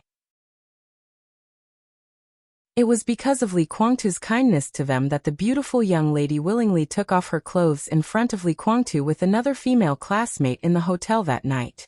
But what did it matter? They might be props, but they were not abandoned in the end. After that night, they were taken by Li Guangtu to the Li family's unbelievably luxurious mansion in Yuzhou. They had new identities, new rooms, and new books. Li Guangtu said that they were his younger brothers. Everyone in the Li family was extremely friendly to them. No one dared to look down on them at school, because they had a brother who often drove a luxury car with all kinds of beautiful girls to and from school. They were no longer props, as if they had really become Li Guangtu's younger brothers. Later on, they were all masks. At that time, Li Guangtu was the real Li Guangtu. He was merciless in training, merciless, charming, surrounded by all kinds of beautiful girls, and had a lot of money in his pocket. He would buy a lot of snacks for them. He would laugh when he took them to eat spicy hot pot. He would be at a loss when he cried. He would be merciless in training. He would take all the responsibility when he got into trouble and yell at others. He would let Daybreak and Dawn step on his shoulders to watch a strange big sister take a bath.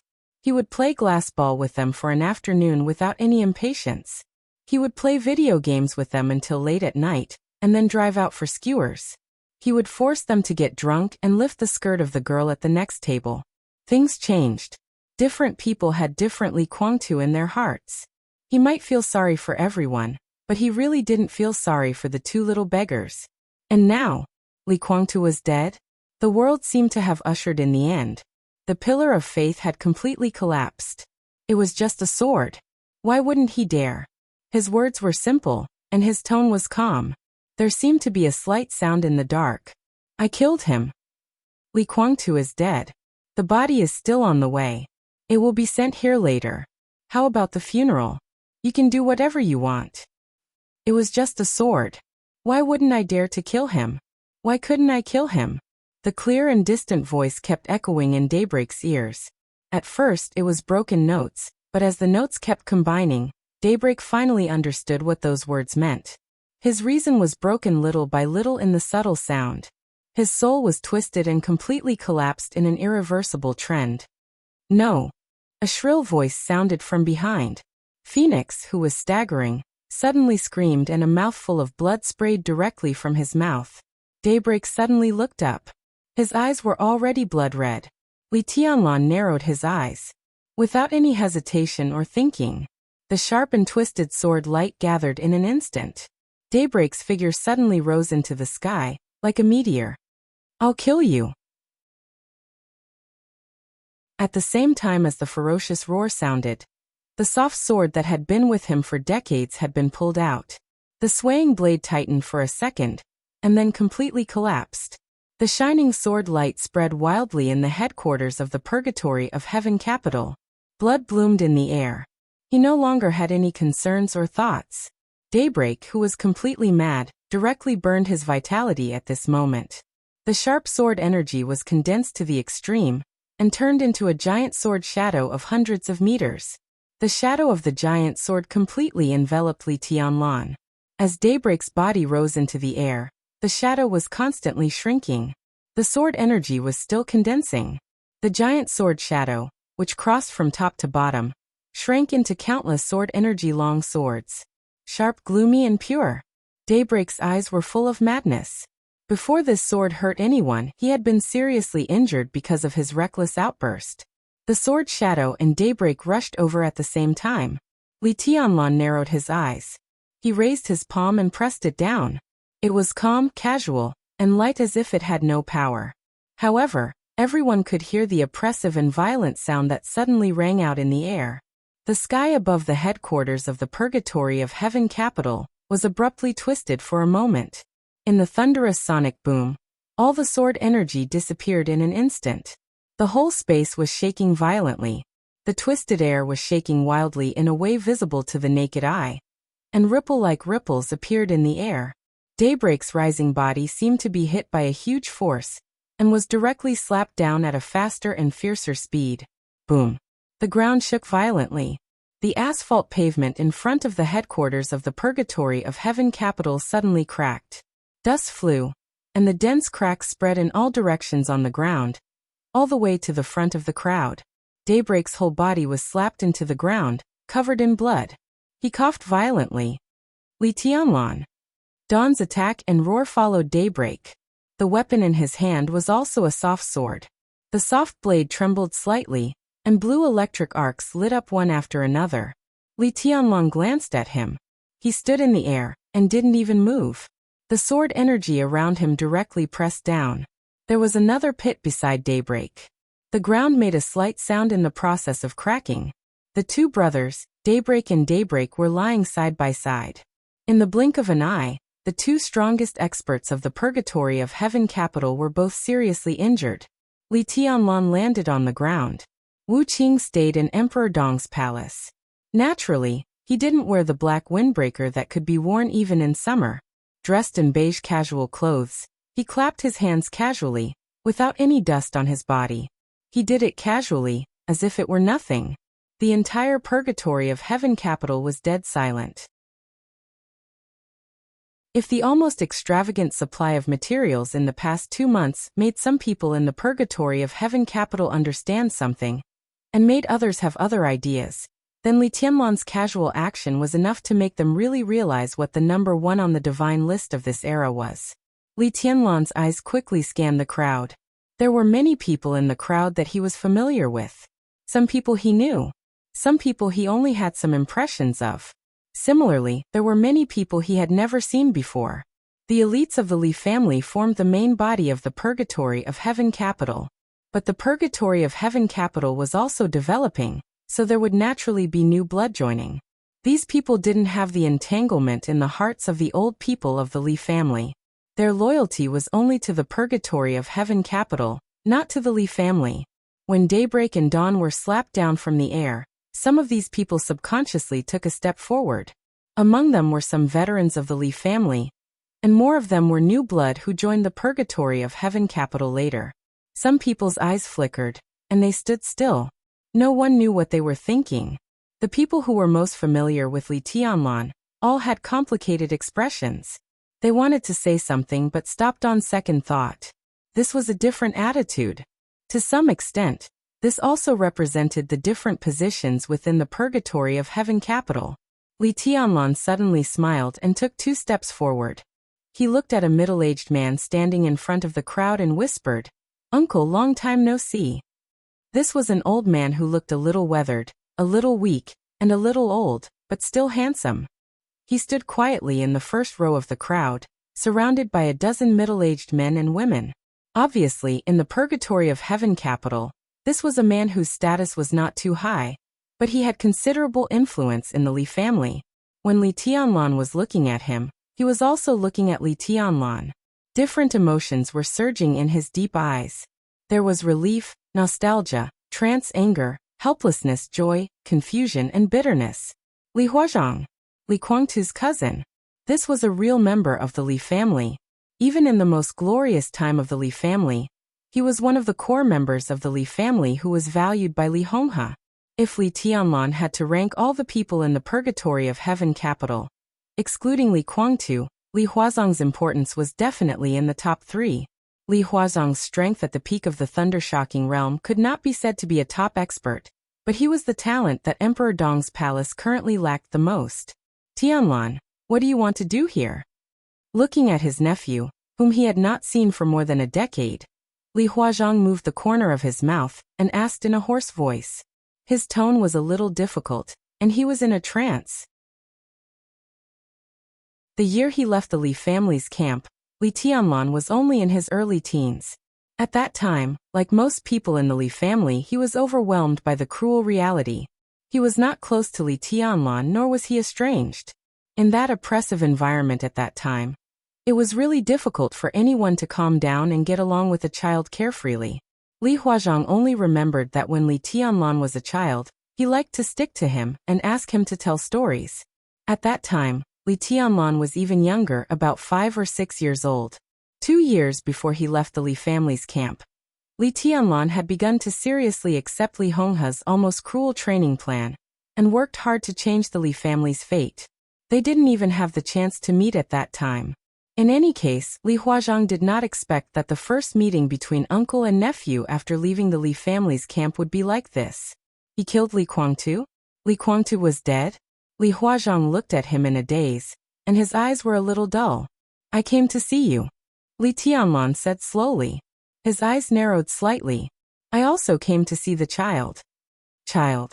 Li Huazhang was stunned. The crowd was silent for a moment, and everyone's expression suddenly changed. Li Tianlan gently raised the corner of his mouth and turned to look at Phoenix, who was standing there in a daze. His voice was soft. Where is the child? You and Li Guangtu's child.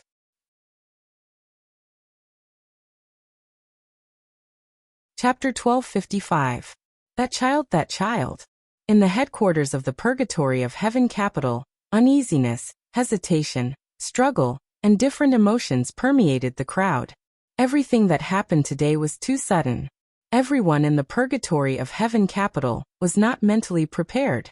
They all thought that the problem between the Purgatory of Heaven capital and Emperor Dong's palace was only between Li Tianlan and Li Guangtu. Both of them were from the Li family. Even if there was a difference in strength, they should not be in such a hurry to kill each other. Li Tianlan's youth became his greatest advantage against the Purgatory of Heaven capital. He still had too much time to put the already divided Li family back together and make the Li family better, so people thought that he would not use too drastic means. Li Tianlan's sword qi blocked the Purgatory of Heaven capital, but did not kill anyone. The subsequent supply of materials confirmed this point. They thought that Li Tianlan would be gentle to the Purgatory of Heaven capital, slowly draw it to his side, and try to incorporate the Purgatory of Heaven capital into Emperor Dong's palace. But today, when no one was mentally prepared, Li Tianlan came to the Purgatory of Heaven capital again. Conciliatory? Roping him in? Convince? No, nothing at all. He directly announced the death of Li Guangtu, which instantly hurt Daybreak and Dawn. He didn't have much contact with the old people of the Li family, and directly asked about the child of Li Guangtu and Phoenix. Li Guangtu had descendants. This was no longer a secret. This child was undoubtedly very special in the hearts of the old people in the Purgatory of Heaven capital. Those loyal to Li Guangtu would regard this child as the young master of the Purgatory of Heaven capital. Those who came from the Li family and stood on Li Guangtu's side regarded this child as the future young master of the Li family. For those old people who were in Purgatory of Heaven capital but had their hearts in Li Tianlan, they had mixed feelings about this child. Now hearing the news of Li Guangtu's death, and seeing Li Tianlan come directly to ask about the child, almost everyone thought of a word. Cut the weeds and pull up the roots. Many people could no longer remain silent. Li Huazhang was the first to speak. He said in a deep voice, Tianlan, Huawu is Guangtu's flesh and blood. For Li Huazhang, it was another matter whether he recognized the child as the young master or not. But no matter what, the child was indeed the blood of the Li family. This identity alone was worthy of his protection. Li Tianlan was speechless for a while and asked, What's the child's name? Huawu Li Huawu, Li Huazhang, Li Huaching Li Huao this name. Is there really no one who would call it wrong? Regardless of whether someone yelled out the wrong number or not, someone would definitely call the wrong number, right? Right? He takes after his mother. Li Huazhang said in a low voice, Jiang Huawu. Li Tianlan glanced at Phoenix. For the first time, he learned Phoenix's surname. He nodded and said softly, Where is he? Li Huazhang raised his head and looked straight into Li Tianlan's eyes. He said calmly, This is the bloodline of the Li family. Tianlan, are you really going to? I'm just looking. Li Tianlan narrowed his eyes and smiled. Uncle, do you think I shouldn't see it? Your Highness. May I know in what capacity does your Majesty have come to see young master? A chubby middle-aged man stepped forward and smiled amiably, but his eyes were sharp. Are you Emperor Donghuang of Emperor Dong's palace? Or a member of the Li family? Li Tianlan was silent for a second and said faintly, I don't understand. Who can translate it for me? Beside the fat man, a woman who looked to be in her early 30s came out and said softly, If your Majesty comes to visit young master as a member of the Li family, we naturally welcome you. But if you come as Emperor Donghuang, you are the enemy of the Purgatory of Heaven capital.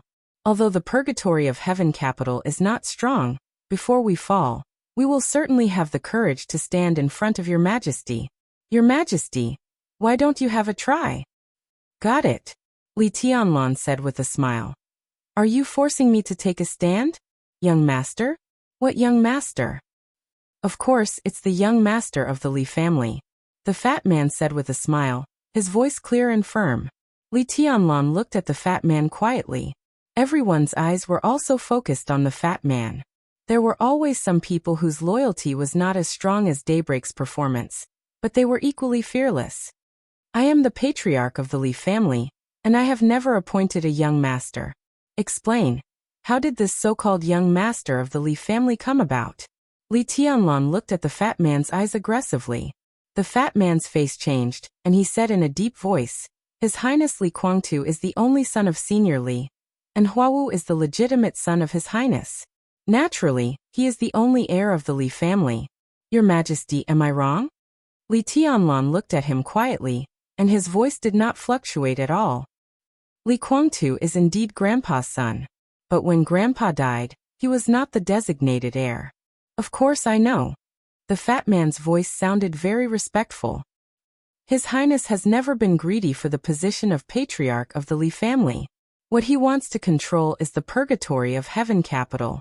Before Senior Li died, Your Majesty did temporarily take charge of the Li family, but the Li family belongs to the Li family. Huawu is now the last lineal descendant of the Li family. If the Li family is not handed over to him, who else can it be handed over to? If Senior Li knew Huawu's birth, he would definitely make the same choice. The purgatory of heaven capital and Emperor Donghuang's palace. How can the people of the Li family be convinced if they don't hand over such a big foundation to Huawu? If they don't hand over such a big foundation to Huawu, will they always let outsiders take charge? Everyone looked at the fat man in shock. Li Huazhang's face changed. He wanted to say something but stopped on second thought, but he did not know what to say. Li Tianlan seemed to be angry and laughed. So you mean that this child named Huawu will not only inherit the purgatory of heaven capital in the future, but I will also hand over Emperor Donghuang's palace to him, right? Is that what you mean? That's not what I mean. The fat man said softly. It's that the Li family really needs a reasonable and legal heir, and Huawu is now the only candidate. I believe that Senior Li's spirit in heaven will also agree to let Huawu take charge of the purgatory of heaven capital and Emperor Donghuang's palace. Your Majesty's contribution to the Li family is undeniable, and we are also grateful for your contribution to the Li family. We also hope that Your Majesty can make persistent efforts and train Huawu well in the future, so that he can completely take over Emperor Donghuang's palace and purgatory of heaven capital. Well, this was not only asking him to hand over all his current family property, but also to do his best to train the person who robbed him of his family property. Li Tianlan suddenly did not know what to say. Glib talk had never been his strength. Ridiculous. In the gloomy low roar, Li Huazhang, who had been silent, could not bear it anymore and stood up. Zuoqing, if you don't know the situation of the Li family, don't talk casually. Emperor Donghuang's palace is the foundation of his integration of various resources. Why should Huawu take over? The situation he created can't be taken away with a few words. Moreover, why do you say that Huawu will take over Emperor Donghuang's palace? Tianlan is the heir of the Li family appointed by Senior Li on his deathbed, not the temporary control of the Li family. Emperor Donghuang's palace, the Li family, and the purgatory of heaven capital should be his. Even if the Li family has a young master, it should be Tianlan's confirmed candidate. Li Huazhang stared coldly at the fat man who was called Zuoqing, and his voice became colder. Moreover, Zuoqing, you are just a guest of purgatory of heaven capital. You are not a guest of the Li family. When is it your turn to intervene in our affairs?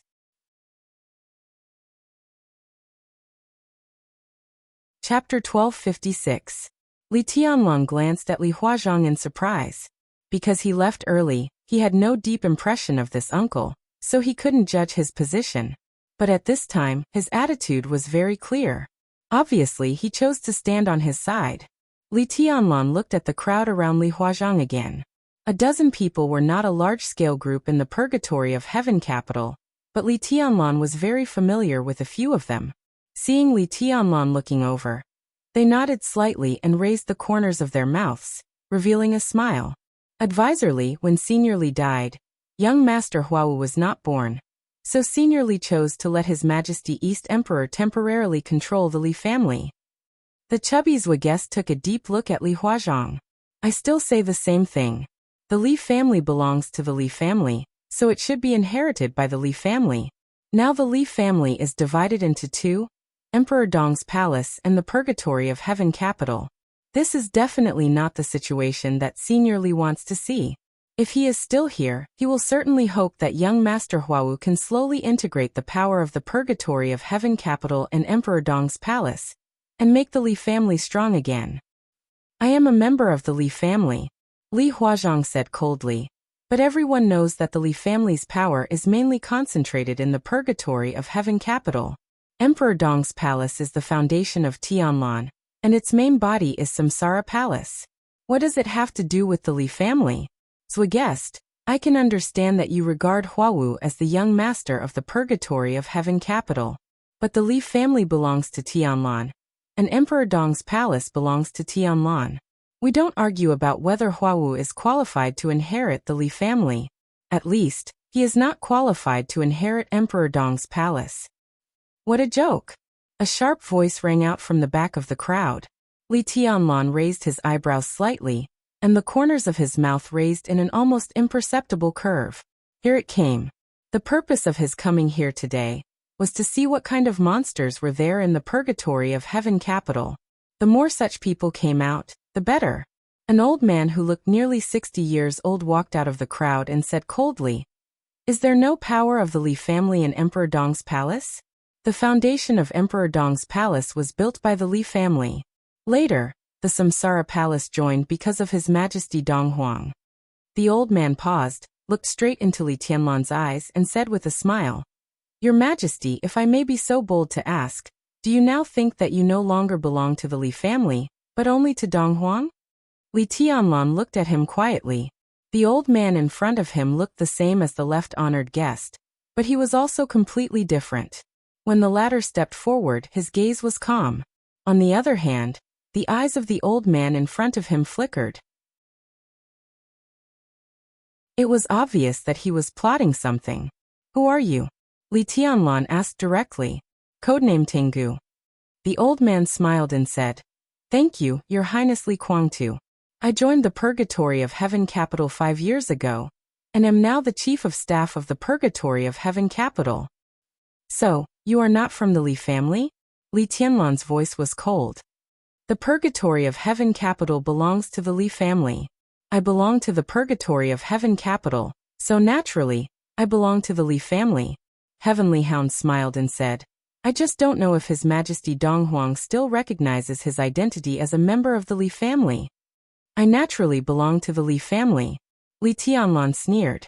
Li Huazhang frowned slightly, and suddenly felt that something was wrong. Heavenly Hound nodded and said in a gentle voice, "It's good that Your Majesty recognizes it. You are naturally a member of the Li family, but not a member of the Li family. I don't know if you recognize this." There was a commotion in the crowd. Li Tianlan frowned. Heavenly Hound seemed to be completely relaxed and said with a sneer, "I have talked about this with His Highness Li Kuangtu. Your Majesty once claimed to be Senior Li's grandson. Everyone regarded you as the young master of the Li family, so you have your current status. In other words, all of us think that His Highness Li Kuangtu is your biological father. But in fact, His Highness Li Kuangtu told me personally that you have no blood relationship with him. Senior Li only has one son, His Highness. But Your Majesty, you are not His Highness' son. So are you a member of the Li family?" The commotion in the crowd strangely calmed down.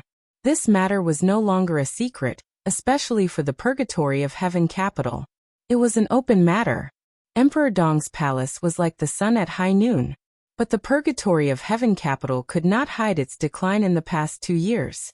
In order to stabilize his position, Li Kuangtu had already made this matter public. This was also one of the reasons why some elders of the Li family were loyal to Li Tianlan, but were in a dilemma in the Purgatory of Heaven capital. Li Tianlan did not speak. He just looked at Heavenly Hound silently, and seemed to be unable to refute. Heavenly Hound's smile gradually widened, and the expression on his wrinkled old face gradually became a little playful. He believed that Li Tianlan did not dare to kill him today. If it was when he first appeared, it was still possible for Li Tianlan to suddenly make a move. But now he had named Li Tianlan's identity. He was a member of the Li family, but he was also an outsider of the Li family. Under this premise, if Li Tianlan killed him, it would only make people think that he was angry out of humiliation, and even offend the public. The most important thing was that Li Guangtu was dead now. If Li Guangtu was alive, Heavenly Hound naturally did not dare to stand up and make irresponsible remarks.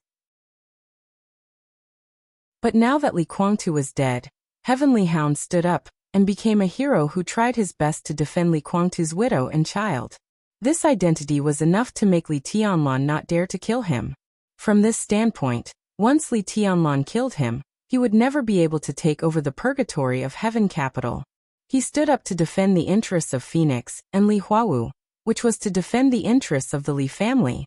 At present, no matter what the specific standpoint of everyone was, there were absolutely few people who really wanted Li Tianlan to kill Li Huawu. And even Li Huazhang would not agree. It was not easy for him to reluctantly accept that Li Tianlan killed Li Guangtu. Moreover, the two sides were enemies, and it was natural that there would be life and death. But Li Huawu was just a 2-year-old child, and he had the blood of the Li family. Now he pointed out that Li Tianlan was an outsider. How could these people tolerate Li Tianlan killing Li Huawu?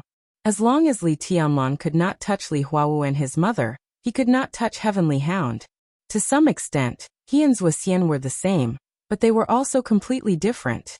Zuoxian was just a visiting professor of the Purgatory of Heaven Capital. This status was not low, but it could not be said to be too high. He could only be regarded as a high-level member of the Purgatory of Heaven Capital. He stood up to protect Li Huawu and his mother, and even dared to regard Emperor Dong's palace as a part of the Li family. He was advancing in order to retreat. He was extremely loyal to Li Guangtu. What he did was nothing more than doing his best to protect the interests of the Purgatory of Heaven Capital. Naturally, he would not want Emperor Dong's palace. He just wanted to keep a small part of the core interests of the Purgatory of Heaven Capital as much as possible, so that Li Huawu could have the hope of making a comeback in the future. The Heavenly Hound was the chief of staff of the Purgatory of Heaven Capital. This was the absolute core high level of the Purgatory of Heaven Capital. Its power and status could be said to be in the top 5. In terms of strength, compared to Dawn, the Heavenly Hound was not inferior at all. He protected Li Huawu and his mother, which could be said to be advancing in order to retreat, but what he wanted was to protect the entire Purgatory of Heaven Capital. Who in the Purgatory of Heaven Capital didn't know Li Tianlan's origin? Zuoxian naturally knew about it, but he didn't say anything. However, the Heavenly Hound directly pointed out this point. Just from this difference, it could already be seen that the two had completely different motives. The former was really to protect the Lord. The latter was to create a favorable situation for himself, and then compete for benefits. The playful expression on the Heavenly Hound's face became more and more obvious. Today's situation was simply good for him. If he didn't seize it, he was afraid that he would be struck by lightning. As far as I know, His Majesty was just a child adopted by Senior Li. Senior Li taught His Majesty martial arts and raised His Majesty. He also sincerely hoped that His Majesty could help the Li family rise. The Heavenly Hound smiled and continued. Everyone knows a lot of things, but there are also a lot of things that you don't know. His Highness Li Guangtu told me a lot when he was alive. Today, I'll talk to you about Senior Li. In order to let the Li family rise again, Senior Li made 3 arrangements. The first arrangement was naturally His Majesty. He kept His Majesty by his side, and taught His Majesty everything that the Li family had learned. And his second arrangement was the Purgatory of Heaven Capital. He constantly arranged for the veterans of the Li family to fake their deaths to escape and join the Purgatory of Heaven Capital. That's how the present arrangement came about. What we are going to talk about now is the third arrangement.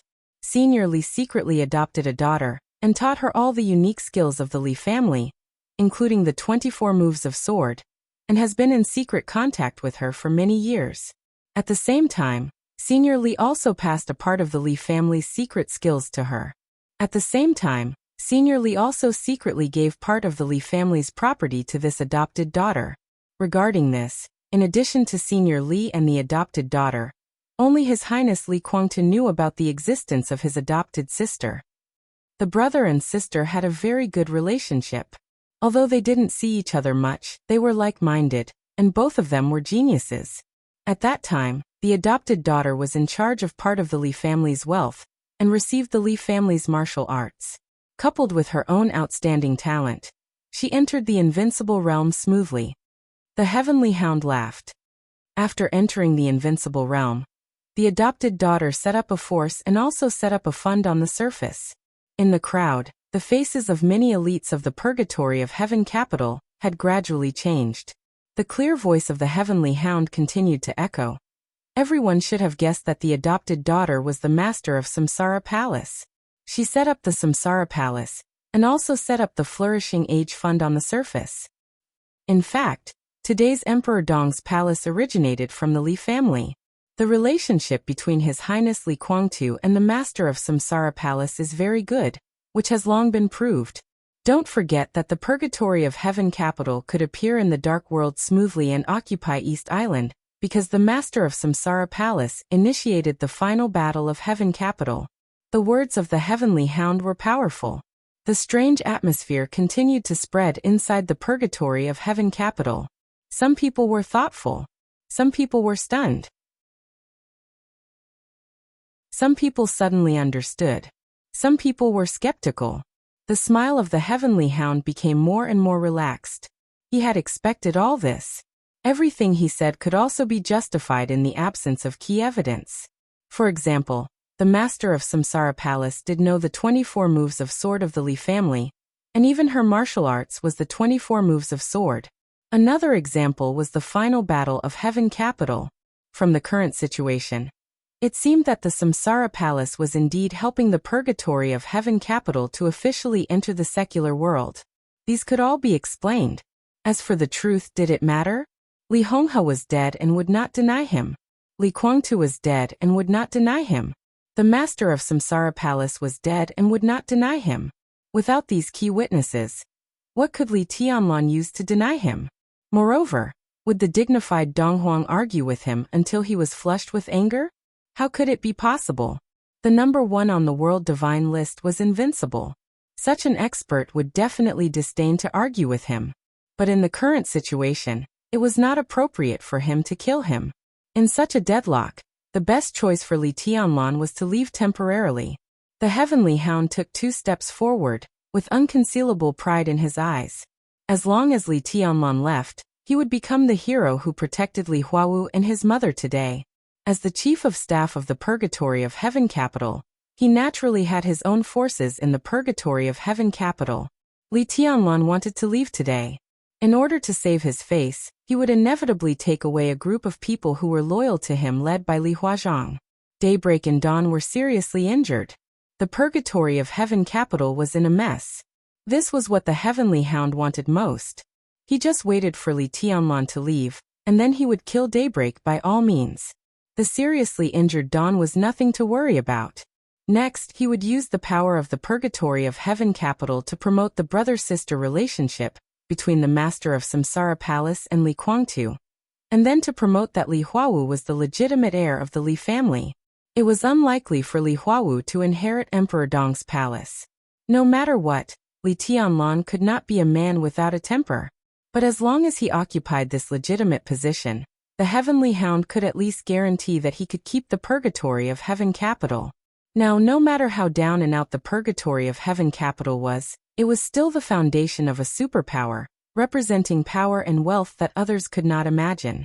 As long as he could control the purgatory of Heaven Capital, he would become one of the most powerful people in the dark world.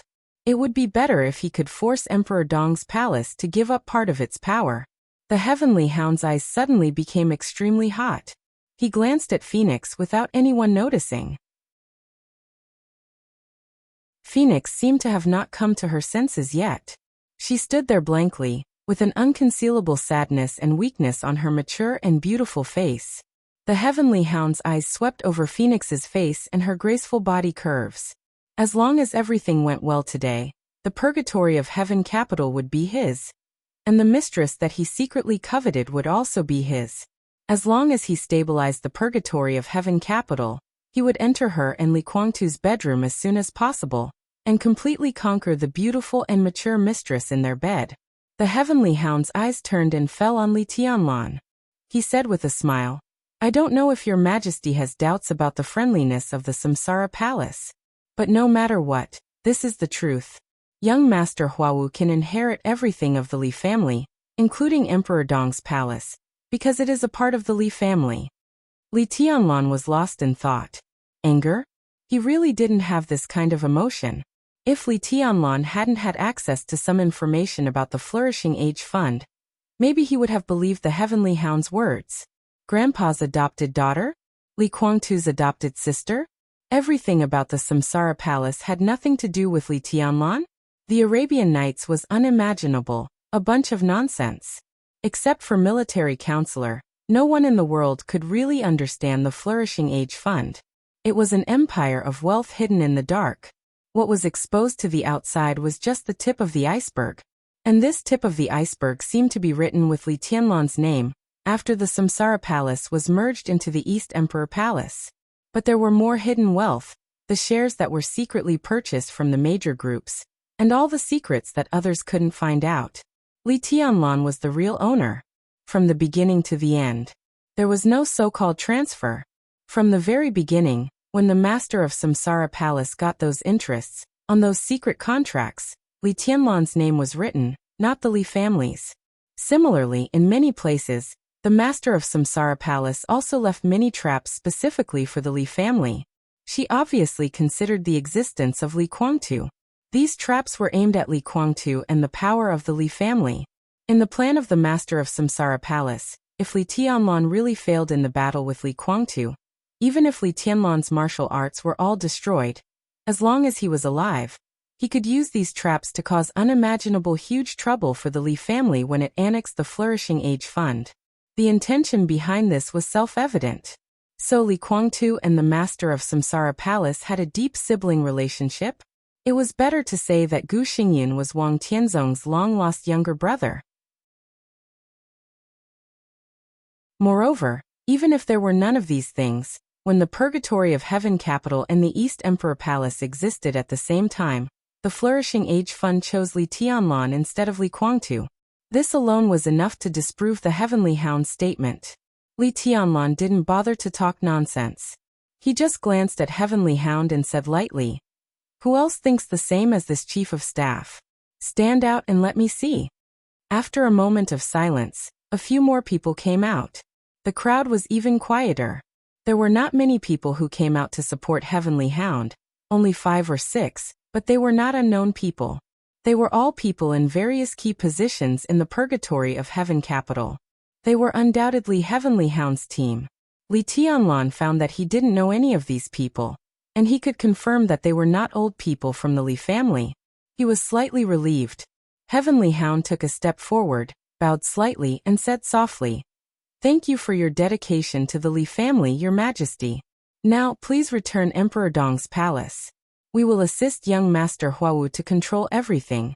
Your Majesty can rest assured." A blatant seizure of power. Li Tianlan looked at the crowd behind Heavenly Hound. No one clearly supported this small team. But when many people met Li Tianlan's eyes, they subconsciously looked away. Among them, there were many veterans of the Li family that Li Tianlan was familiar with. Li Tianlan understood Heavenly Hound's reliance.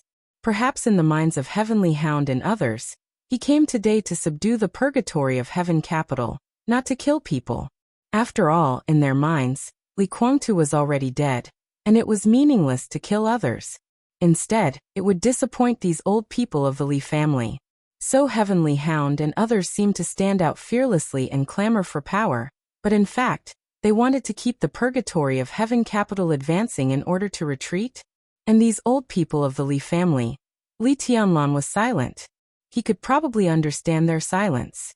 In a sense, this could not be called betrayal. Heavenly Hound talked a lot of nonsense, but at least one thing was true. That was, although his name was Li Tianlan, the real situation was that his surname was not Li. He was not the grandson of Li Honghe, nor the son of Li Guangtu. In terms of blood relationship, he was indeed an outsider of the Li family. How important was a surname?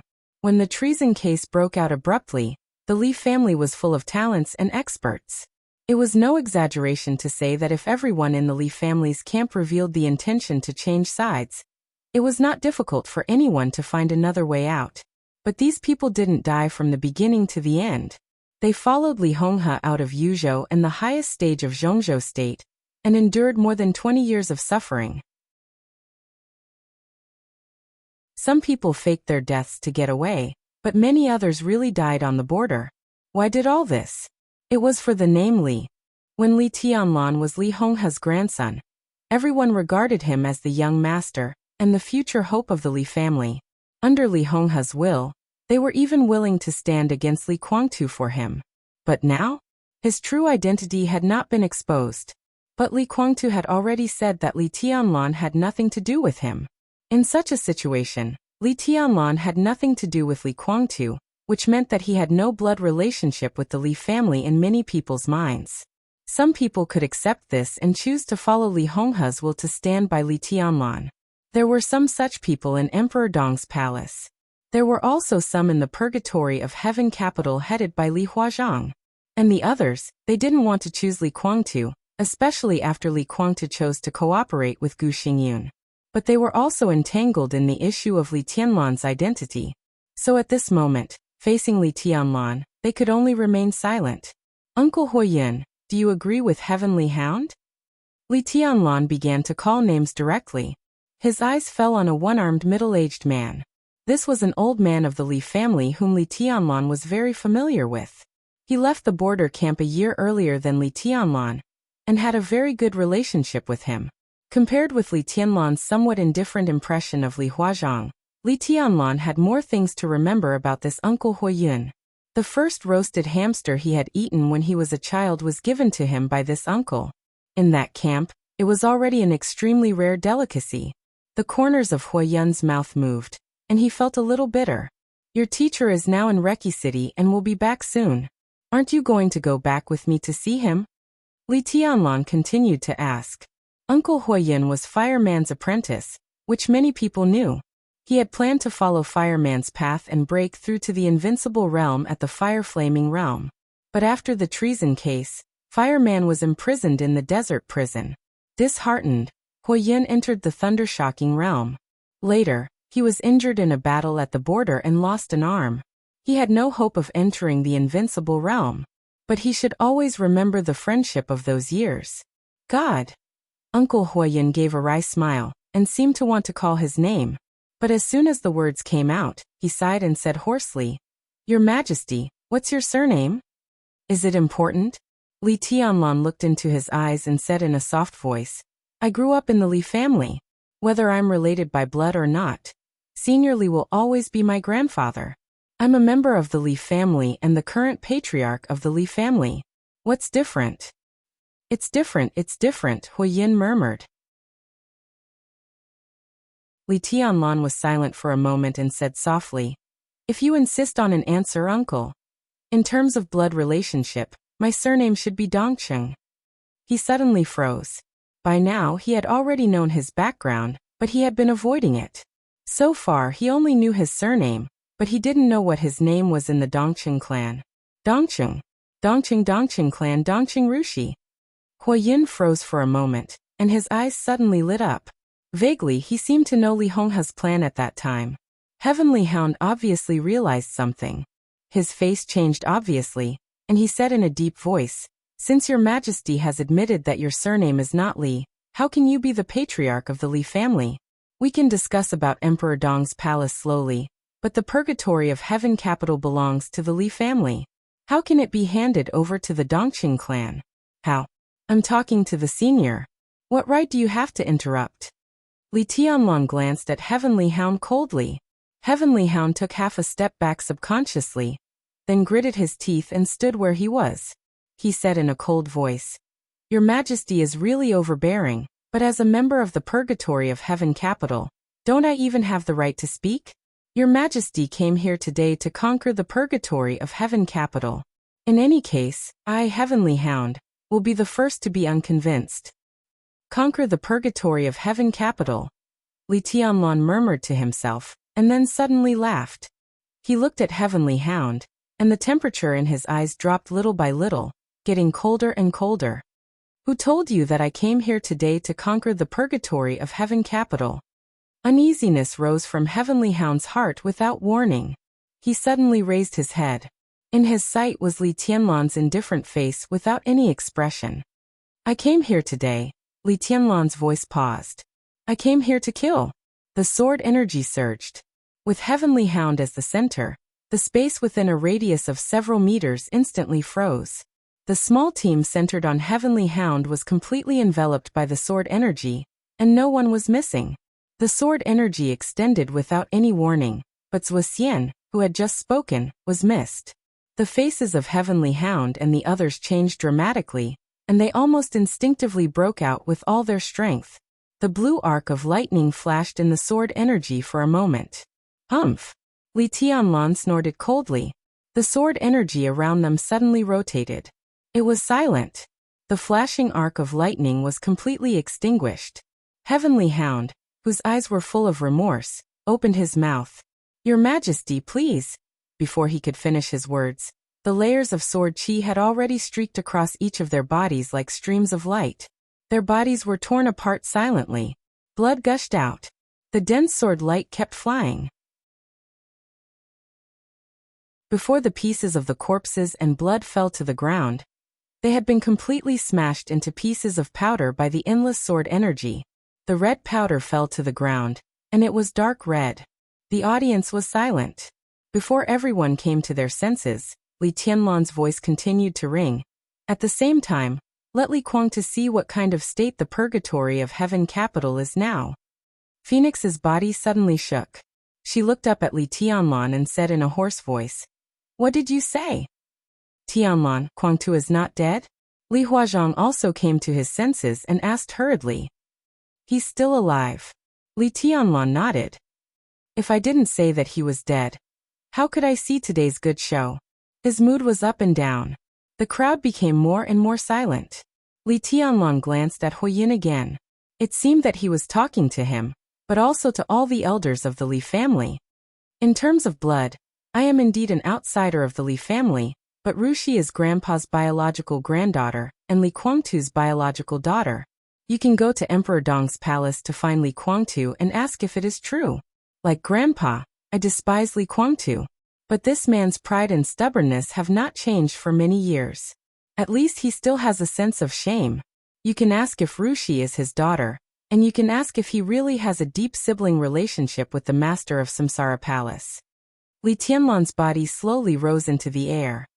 Grandpa doesn't approve of Li Kuangtu, and the future of the Li family has nothing to do with him. But Rushi is my woman, and her health is slowly improving. In the future, the child of Rushi and me will naturally be the heir of the Li family and the future patriarch of the Li family. In the headquarters of the purgatory of heaven capital, the sword energy that blocked the sky dissipated silently. That's all I have to say. From today on, the purgatory of heaven capital will be free. You can choose your side freely. Those who choose to return to Emperor Dong's palace are still my uncles and aunties. Those who stand on the opposite side of Emperor Dong's palace are my enemies from now on. His figure took a step forward in the air and disappeared instantly. The next second, Li Tianlan's body appeared in the bedroom of the villa in the center of the purgatory of heaven capital. The spacious bedroom was surrounded by the faint body fragrance of a woman, which seemed to be the smell of phoenix. In a small bed beside the big bed, a child who looked only 2 or 3 years old was sleeping soundly. Li Tianlan looked at the child quietly, his eyes extremely calm. He took a step forward and stretched out his finger.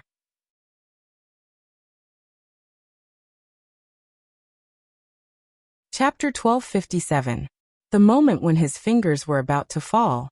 In the slightly narrow room, the sudden surge of mental power exploded into a pure and sharp sword aura. The sword energy was dense and sharp, spreading in every corner of the room. The tea table, the chair, the dining table, and the tea were completely shattered, and the water splashed in the air. For a moment, it seemed that everything in the room had become a sword, and all of them rushed to Li Tianlan. What the fuck do you want to do? Li Tianlan, if you dare to touch Huawu, I will make you pay. The violent and suppressed roar echoed in the room, and Li Guangtu's body rushed over with the flying sword energy. Li Tianlan's body moved. There was a slight sound of civilization in the room.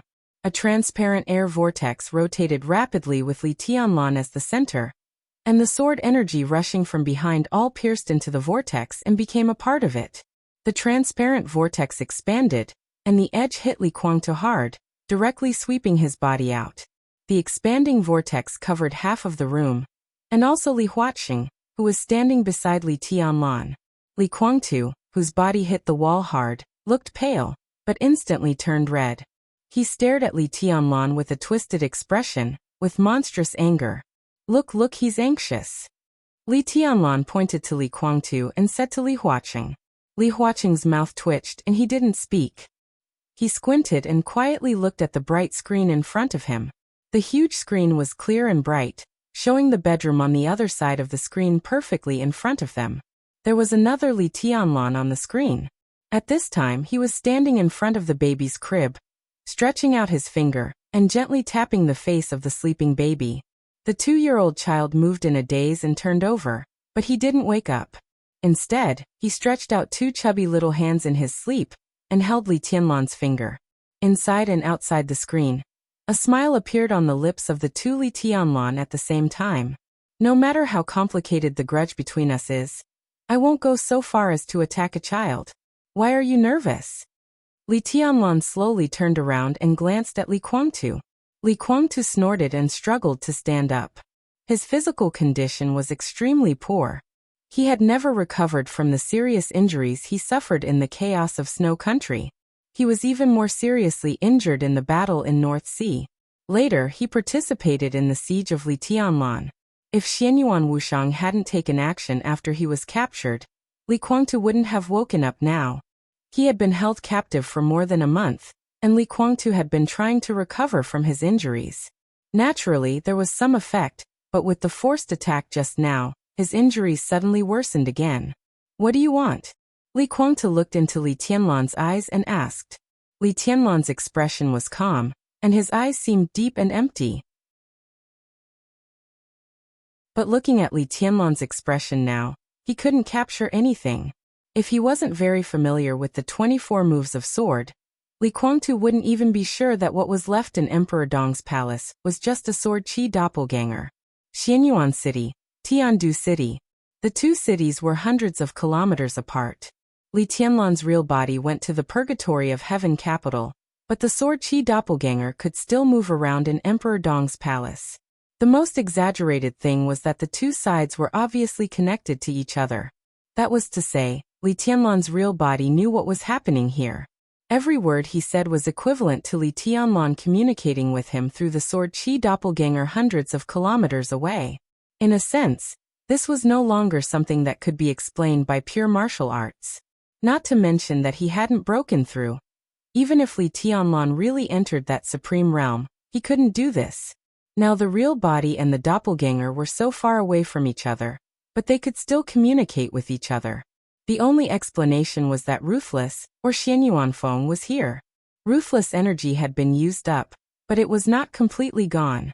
Its remaining energy was enough to stimulate the activity on the sword body, and then carry Li Tianlan's sword chi to form a special sword chi doppelganger.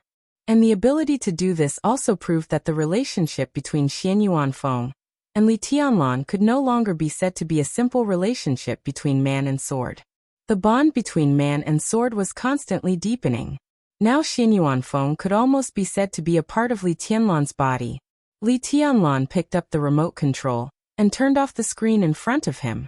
What would happen next in the purgatory of heaven capital hundreds of kilometers away? Except for Li Tianlan, Li Guangtu and Li Huaqing could no longer see. Li Guangtu's heart sank slightly. What do I want? Didn't I make it clear enough? Li Tianlan said calmly. I want the purgatory of heaven capital.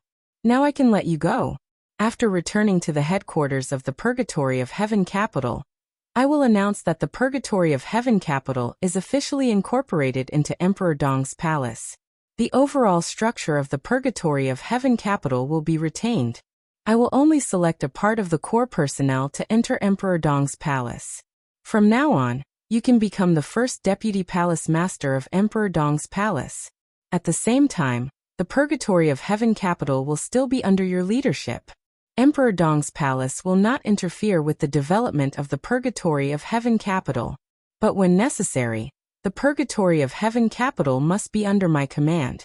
As long as Emperor Dong's palace exists, the name of the Purgatory of Heaven capital will exist. After your death, Huo will completely inherit the Purgatory of Heaven capital and maintain a higher degree of freedom. After a pause, Li Tianlan continued, I don't like roundabout things and I don't like negotiations. But after knowing of your existence, I've always wanted to talk to you. I didn't want to see you before because I was giving you the cold shoulder, hoping that you could calm down. Between you and me, there's no need to play the game of asking for a sky-high price and returning the money on the spot. I've given you the conditions, and this is my bottom line. Grandpa asked me to take charge of the Li family before he died, so I have the obligation to take all the power of the Li family into my hands. The Purgatory of Heaven capital must be incorporated into Emperor Dong's palace, just as I said. If you say anything else, I won't agree. What I can decide is what I told you. And it is also the structure of Emperor Dong's palace in the future. In Li Guangtu's silence, Li Tianlan simply summarized, If I am Zhongzhou State, you are Beihai. This was Li Tianlan's attitude. It was clear, without any leeway, aggressive, but it also gave Li Guangtu enough space. What he wanted was the integrity of the Li family, to conquer the Purgatory of Heaven capital, and to conquer Li Guangtu. But he would not interfere too much with the internal affairs of the Purgatory of Heaven capital, and give it a high degree of freedom. But nominally, the Purgatory of Heaven capital must belong to Emperor Dong's palace, and become a subsidiary force of Emperor Dong's palace. And when necessary, that is, when facing foreign enemies, the Purgatory of Heaven capital must unite with Emperor Dong's palace against foreign enemies. It was equivalent to the relationship between Zhongzhou State and Beihai Province today. However, when these conditions were listed one by one, Emperor Dong's palace gave more restrictions to the Purgatory of Heaven capital than Zhongzhou State gave to Beihai. But these extra restrictions were for better control of the Purgatory of Heaven capital. In other words, as long as the Purgatory of Heaven capital was dominated by the Li family and Emperor Dong's palace, the Purgatory of Heaven capital was highly free. Li Tianlan felt that he had done his best in this condition. And the conditions in all aspects were also very mature.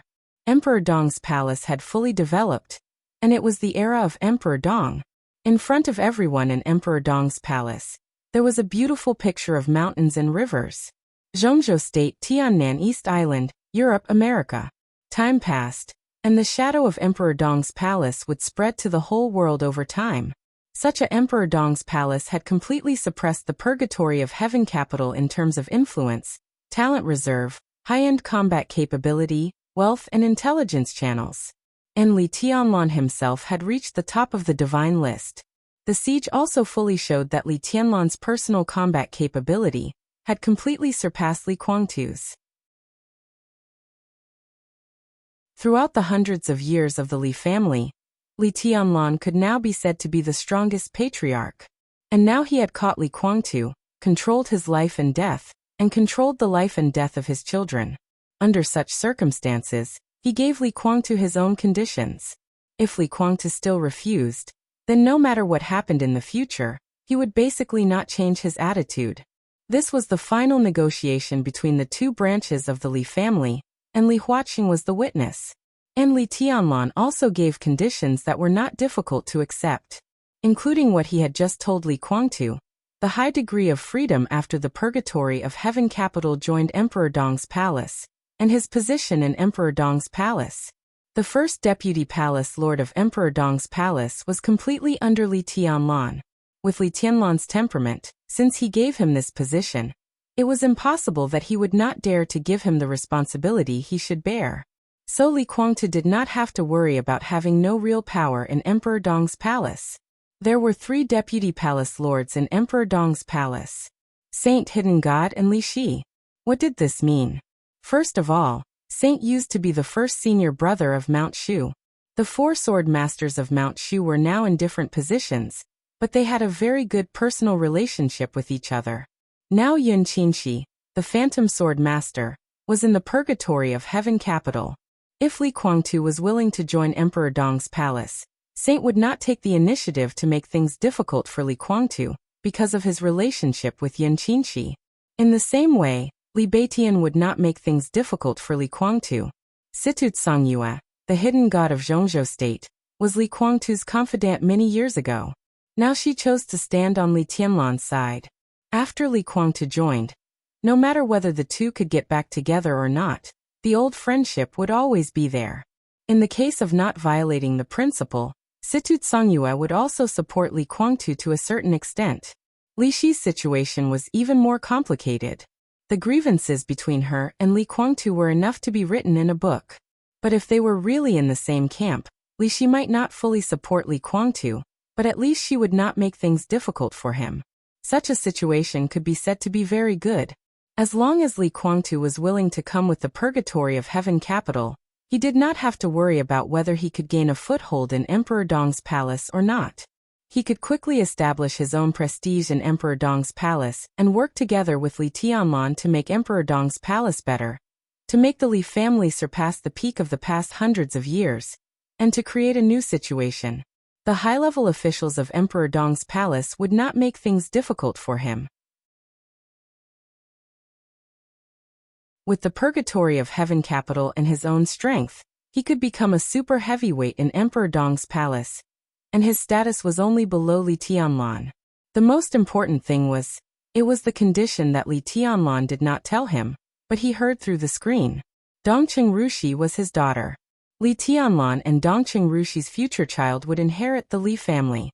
If Li Tianlan was an outsider, then the child born by Dongqing Rushi could definitely be regarded as the blood of the Li family. So, what was there for Li Kuangtu to be dissatisfied with? Li Kuangtu was silent and seemed to be thinking. But there was silence in his eyes. Li Tianlan waited patiently for a full 5 minutes before he calmly said, "Agree or refuse? You won't kill me, will you?" Li Kuangtu suddenly laughed. He looked at Li Huaqing, who had been silent, and said, "President, he won't kill me, will he?" Li Huaqing, who had been watching silently, chuckled and did not speak. He naturally wanted to save Li Kuangtu's life. But now that he said this, there was no doubt that he was making the decision for Li Tianlan. At this time, how could Li Huaqing make such a mistake? We all understand. Li Kuangtu's smile gradually widened. Although I don't know what happened outside, I know that the president has lived here for a while. What is worth him doing this? He looked at Li Tianlan and said lightly, "I think I still have some value, so if I'm not wrong, the president came for me, right? He wants you to let me go? And you don't intend to let me go, so you have a conflict?" Li Tianlan did not speak, just looked at him silently. "So as long as the president is still here, it means that the parliament can use me, so you dare not kill me." Li Tianlan still did not speak. Today he and Li Huaqing came to see Li Kuangtu. Naturally, it was not a sudden idea. It was the first time that Li Huaqing came to him after living here for so long, and he seriously asked to see Li Kuangtu. With Qin Weibai's previous reminder, Li Tianlan naturally understood that the other party was going to have a showdown with him. But Qin Weibai said that something would happen in Yuzhou these days. But now Emperor Dong's palace had not received any news. Li Huaqing's showdown with him this time seemed a little sudden. But Li Tianlan was ready, and there was no reason to refuse him, so he came here with Li Huaqing. He gave him the conditions, and the timing was perfect. Whether he would be an enemy or a friend in the future depended on Li Kuangtu's choice. He had spared Li Kuangtu's life, and now he gave him the best opportunity. If he still could not grasp it, Li Tianlan did not think he could do more. "I refuse." Li Kuangtu looked at Li Tianlan and said with a smile, "Maybe the conditions you offer are very tempting, but this is not what I want. In this world, only I am qualified to represent the Li family. Even if I am not your opponent for the time being, you are not qualified to represent the Li family. If I can't beat you, I will join you. If I, Li Kuangtu, am such a person, I don't deserve today's achievements." The Li family was stubborn. Li Kuangtu was not only stubborn, but also completely extreme. Li Tianlan took a deep look at him. Li Guangtu's eyes were full of persistence, and behind this persistence, there was also a touch of hatred. Li Tianlan naturally did not know that the teenager named Huawu died in the final battle of Heaven Capital, and he did not want to know. What he knew was the current result. Li Guangtu chose to refuse. Don't you worry about the headquarters of the purgatory of Heaven Capital? Don't you worry about your woman and son? Li Tianlan asked. Does it make sense? Li Guangtu's smile remained unchanged, and his voice was indifferent. You kill them and you'd better kill me. From today on, the Li family will be destroyed with me. Otherwise, if I don't die today, if you dare to touch them, ha ha. I am indeed not your opponent, but in the whole Emperor Dong's palace, who else can be my opponent except you? Li Tianlan nodded. You refuse? Only I can represent the Li family. Li Guangtu said indifferently, I refuse. His attitude was clear, and there was no room for negotiation. Li Tianlan nodded and slowly turned around. He glanced at Li Huaqing. Li Huaqing was also looking at him. His eyes were a little relaxed and a little expectant. Li Tianlan nodded to him and said, You talk. He had finished talking with Li Guangtu. This was also the only time they had a formal conversation. He gave the conditions. Li Guangtu chose to refuse. That was all. It was simple. Li Tianlan walked slowly to the door. When he was about to go out, he paused and said calmly, I won't kill you today, but from today on you and I are enemies. You're tuning in to the Echoes of the Heart YouTube channel. Don't forget to subscribe and join us on this journey to catch the most captivating stories.